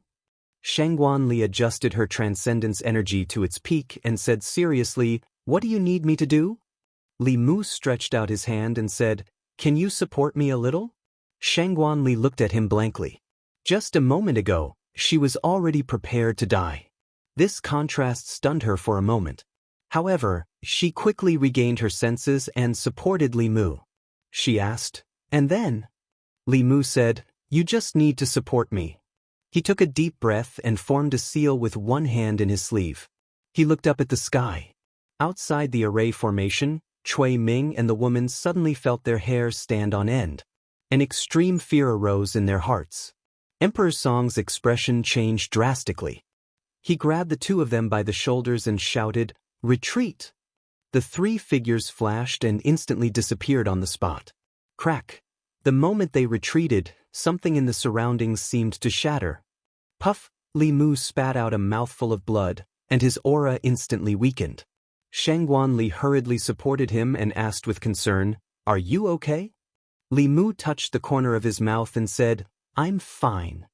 The sturdiness of this formation was even greater than that of the 18 Hell formation. The power of the heavens and earth that had been surging into his body had been weakened even more. His strength had also made a qualitative leap compared to a few months ago. He had only suffered some minor injuries. Li Mu took out a few healing pills and threw them into his mouth. Shangguan Li and the others looked up at the sky with dazed expressions. Although they didn't know what just happened, the array formation that trapped them for 4 days above their heads disappeared just like that.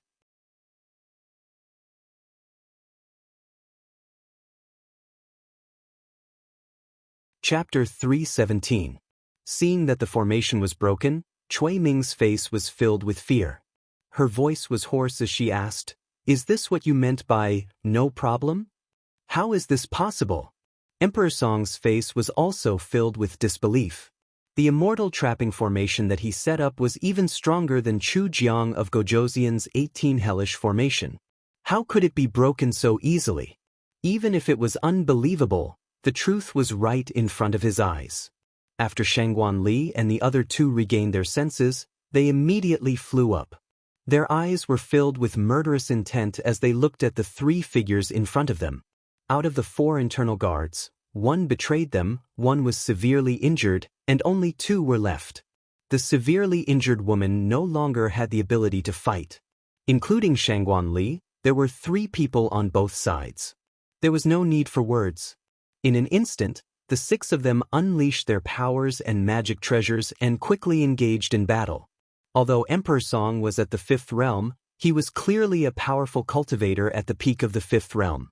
Shangguan Li and the other internal guard attacked with all their might. Even with the advantage of Fulu's magic treasures, they were still suppressed by him. The other inner guard was entangled by the Devil Sect spy and was unable to extricate himself. In this way, no one could take care of Cui Ming. Cui Ming looked at Li Mu with eyes full of hatred. She said sinisterly, "It's all because of you that I am today. This day next year will be the anniversary of your death." Li Mu said calmly, "Don't accuse me. You are today only because you are a beast." Cui Ming did not waste any more words with Li Mu. She formed a seal with her fingers and the air around them cracked. A few invisible wind blades flew towards Li Mu. The wind blades were extremely fast. In the blink of an eye, they were beside Li Mu. Clang. Just as they were about to hit Li Mu, a golden armor suddenly appeared around Li Mu's body. The wind blades hit the golden armor and made a crisp sound. Li Mu stood in his original position and did not move. Golden armor talisman. Cui Ming's expression was ugly. Although the golden armor talisman was only earth rank, his cultivation was only in the creation realm. With his early-stage creation realm strength, it would take a lot of effort to break the golden armor talisman. Just as he was about to make a move, Li Mu moved faster than him. A white light flashed in his hand, and a stack of Fulu appeared in his hand. Without thinking, he threw them all out. Rumble. Above Cui Ming's head, dark clouds gathered and purple thunderbolts flashed continuously. Cui Ming dodged a few purple heavenly thunderbolts in a sorry state. Suddenly, he felt a chill on his back and his hair stood on end. A golden sword talisman was thrusting towards his back. Clang. Cui Ming held a bronze mirror in his hand to protect his vitals.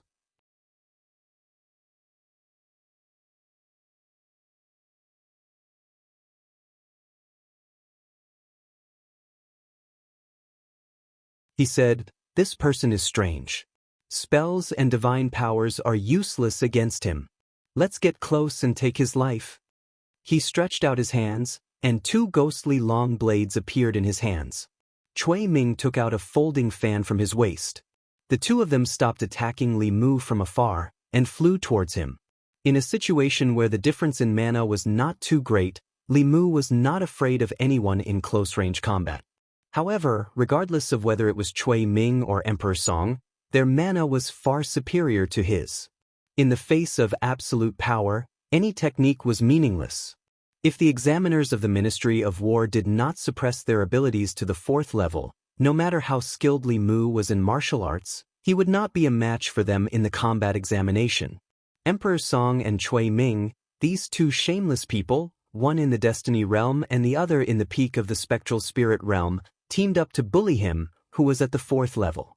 No matter how powerful Li Mu's divine powers and Dao techniques were, his cultivation was too low, and he would not be able to defeat the 2 of them together. Fortunately, ever since Lu Hanyan became Yuzhen Zi's disciple, ever since he hugged the Empress' thigh, divine powers and Dao techniques were no longer his trump cards.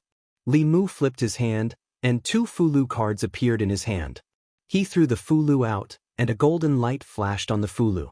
The 2 Fulu cards turned into 2 armored soldiers about 10 feet tall. The 2 armored soldiers held long halberds, and their bodies emitted 5th-level aura. These 2 golden armor soldier talismans were bestowed to him by the Empress. Although they were also at the heavenly level, they could not be compared to the one Li Mu obtained from Fulu School. Only a handful of Talisman Dao experts in Fulu School could create 6th-level golden armor soldier talismans. However, Cui Ming and Emperor Song were only at the 5th level, and there was no need to use that trump card. The 2 golden armor soldier talismans were controlled by Li Mu, and they were telepathically connected to Li Mu. After they appeared, they went straight for Cui Ming and Emperor Song. What talisman is this? How many Fulu cards does he have? The 2 golden armor soldier talismans completely entangled Cui Ming and Emperor Song. Cui Ming was weaker and was quickly suppressed by the golden armor soldier. Emperor Song dealt with 1 golden armor soldier with ease. Li Mu simply let the two golden armor soldiers work together to deal with Emperor Song, and he threw out another stack of Fulu cards at Cui Ming. Cui Ming held a fan-shaped weapon in his hand and dealt with it in a pathetic manner. He had cultivated for many years, and he had never been so frustrated in a battle. This was not a battle at all, but a competition to see who was richer. He glared at Li Mu and said coldly, "Do you think you are the only one with Fulu?" He took out a Fulu card from his chest. His face showed a pained expression, but he still activated it without hesitation. The power of heaven and earth above Li Mu's head rippled, and a huge golden palm print appeared from the void and pressed down on him. This Fulu card was obviously not an ordinary item. The power of heaven and earth contained in this palm print was comparable to a normal attack from a sixth realm cultivator. Li Mu's armor artifact could withstand a sixth realm cultivator's attack, but it was not unlimited. In fact, the armor artifact could help him weaken the attack, but he still had to bear a portion of it himself. The armor artifact would also be damaged after taking several hits from a Dongxian cultivator. Even with the armor artifact, Li Mu could not avoid being injured after taking this hit. He did not even think and threw out a few more Fulu cards. Light and shadow overlapped above Li Mu's head. A golden armor, a green shield, a tortoise shell, and a bell shadow protected him firmly. When the palm print pressed down, the golden armor was the first to crumble. The green shield lasted for a moment before crumbling as well. The tortoise shell and bell shadow were the last to crumble. After breaking through 4 barriers, the palm print was like an arrow at the end of its flight. It was easily neutralized by Li Mu's armor artifact. A few more Fulu cards appeared in Li Mu's hand. He looked at Cui Ming and said, "Do you have more?" Cui Ming's face was gloomy. He was not Li Mu. He did not have the Empress's favor, so he naturally did not have so many high-level Fulu cards. He no longer had any Fulu cards of that level. Even if he did, it would probably be wasted. Although he did not want to admit it, he had to admit that he could not do anything to Li Mu by himself. He could only hope that Emperor Song could destroy the 2 divine weapons or exhaust their spiritual energy so that they would dissipate on their own. Although the divine weapons were powerful, they would not exist for long. Cui Ming's mind wandered for a moment before he suddenly felt something tighten around his waist. He looked down and realized that a golden rope had wrapped around his waist. After being bound by the rope, Cui Ming's spiritual energy was immediately sealed. His body fell heavily from the sky. Li Mu walked slowly towards Cui Ming and kicked him heavily. He asked, "You still have time to be distracted when you are fighting others. Who are you looking down on?"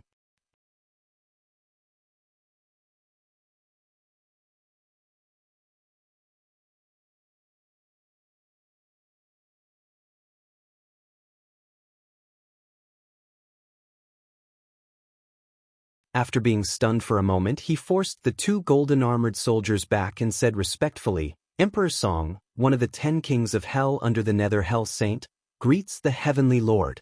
Cui Ming glanced at him. There was only indifference and disdain in his eyes. It was obvious that he did not take him seriously. Li Mu noticed that Emperor Song had addressed Cui Ming as Heavenly Lord. He carefully observed this person. As expected, although he still had Cui Ming's aura on him, his temperament and strength were poles apart from Cui Ming's. Cui Ming had obviously used the divine power of self-sacrifice to make a powerful cultivator of the demon sect descend from a distance. This powerful cultivator was at least at the 7th level. Only a 7th level cultivator could raise Cui Ming's strength so much from a distance. Li Mu had inherited the memories of the 1,000 Illusions' venerable master, so he was not unfamiliar with the powerful cultivators of the demon sect. There was only one 7th level cultivator of the demon sect who had the title of Heavenly Lord. That was the great elder of the demon sect's Mirage sect, the Heavenly Lord of Myriad Illusions, who held a prominent position in the demon sect's 10 sects. This person's cultivation was at the 7th level, and his strength far surpassed that of the 1,000 Illusions' venerable master. Of course, his actual body was very far away from here. This was only his avatar. Li Mu ordered the 2 golden-armored soldiers to give up on Emperor Song and go straight for Cui Ming. He wanted to test his strength first. Chui Ming, who was possessed by the heavenly lord of myriad illusions avatar, glanced indifferently at the two golden-armored soldiers. He reached out his right hand and clenched it lightly. The two golden-armored soldiers' bodies were restrained. They immediately collapsed and turned into specks of golden light. This was the difference between the 6th level and the 5th level. This difference was almost impossible to make up for. Shengguan Li's expression had already become very serious. After Chui Ming's aura soared to the 6th level, she knew that even though they had broken the array, they would not be able to escape today. She stuffed the Fulu into Li Mu's hand and said, "We'll hold him back for a while. You take the opportunity to escape. Yunzhong County is no longer safe. Go to Baiyun Mountain as fast as you can," Li Mu asked. "Can you stop him?" Shangguan Li said in a low voice, "It's enough for you to activate this talisman and escape."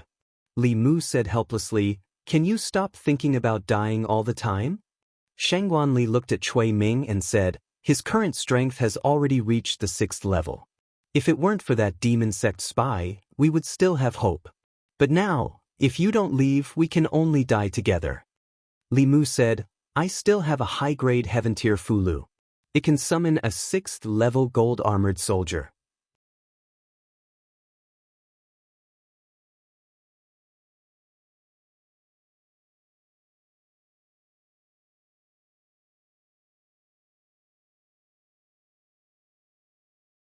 Chapter 319. After the avatar of the Lord of Illusions was killed, Chui Ming's primordial spirit took over the body again. He crawled up from the ground with difficulty, blood still gushing out from the bloody holes on his body.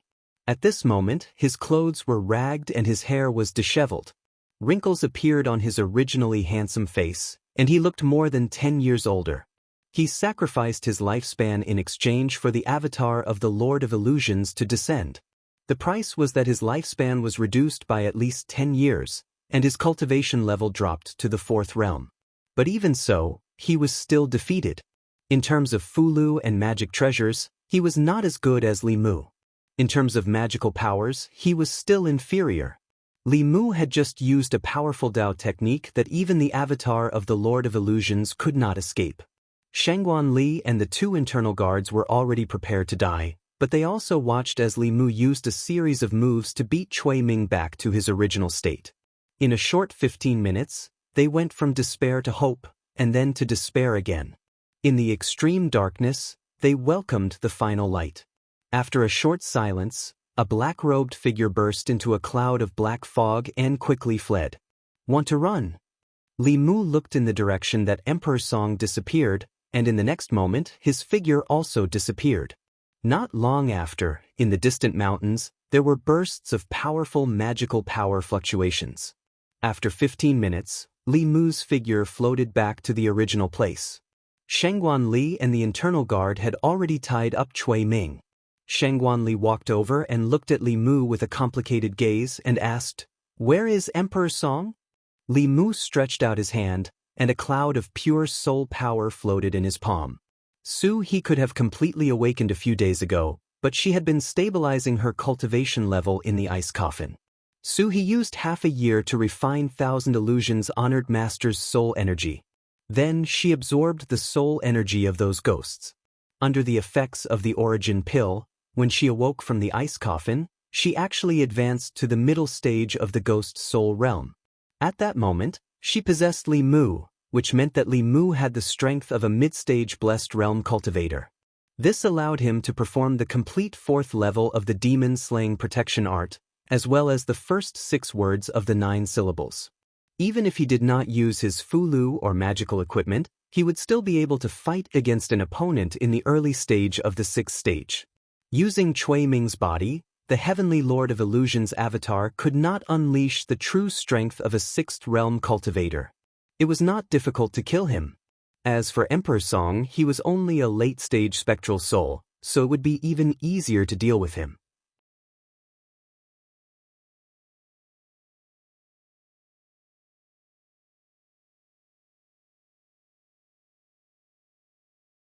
Then he and Su He went to a village outside Yangqiu County. Su He stood in front of a collapsed house at the entrance of the village and did not move for a long time. An old man walked out of a wooden door next door. He looked at Li Mu in confusion and asked, "Young man, where are you from? What are you doing here?" Li Mu pointed at the collapsed house and asked, "Old man, where are the people who used to live here?" "Dead, they're all dead." The old man shook his head and said, "Ever since Xiao He went missing, her parents also left in less than 2 years. Sigh, it's been almost 20 years. I don't know if Xiao He is still alive." Li Mu glanced at Su He beside him and asked, "Old man, where are they buried?" The old man did not answer directly this time. Instead, he looked at Li Mu and asked, "Young man, who are you? Why are you asking about this?" Li Mu said, "I'm a relative of this family." The old man looked at Li Mu and Su He in confusion. Then he pointed to a place not far away and said, "It's over there." The old man buried them personally. Seeing Li Mu and Su He walk over, he scratched his head that did not have many strands of hair and said in surprise, "This girl looks familiar. Where have I seen her before?" Su family village, in the field at the entrance of the village. Su He knelt in front of a lone grave and did not say a word. Li Mu did not say anything either. He silently removed the weeds on the grave. Su He's death was an accident. Before she died, she had a deep resentment, so she could become a Yin spirit. However, her parents had died a normal death.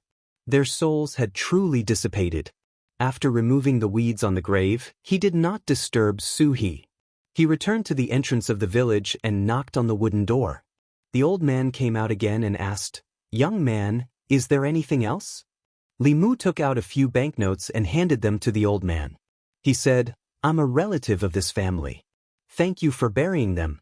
Please accept this money as our gratitude." The old man took the banknotes in a daze. When he came back to his senses, the young man in front of him had already walked away. He looked down at the banknotes in his hand and still found it hard to believe. He rubbed his eyes and looked again. Only then did he realize that these were really banknotes.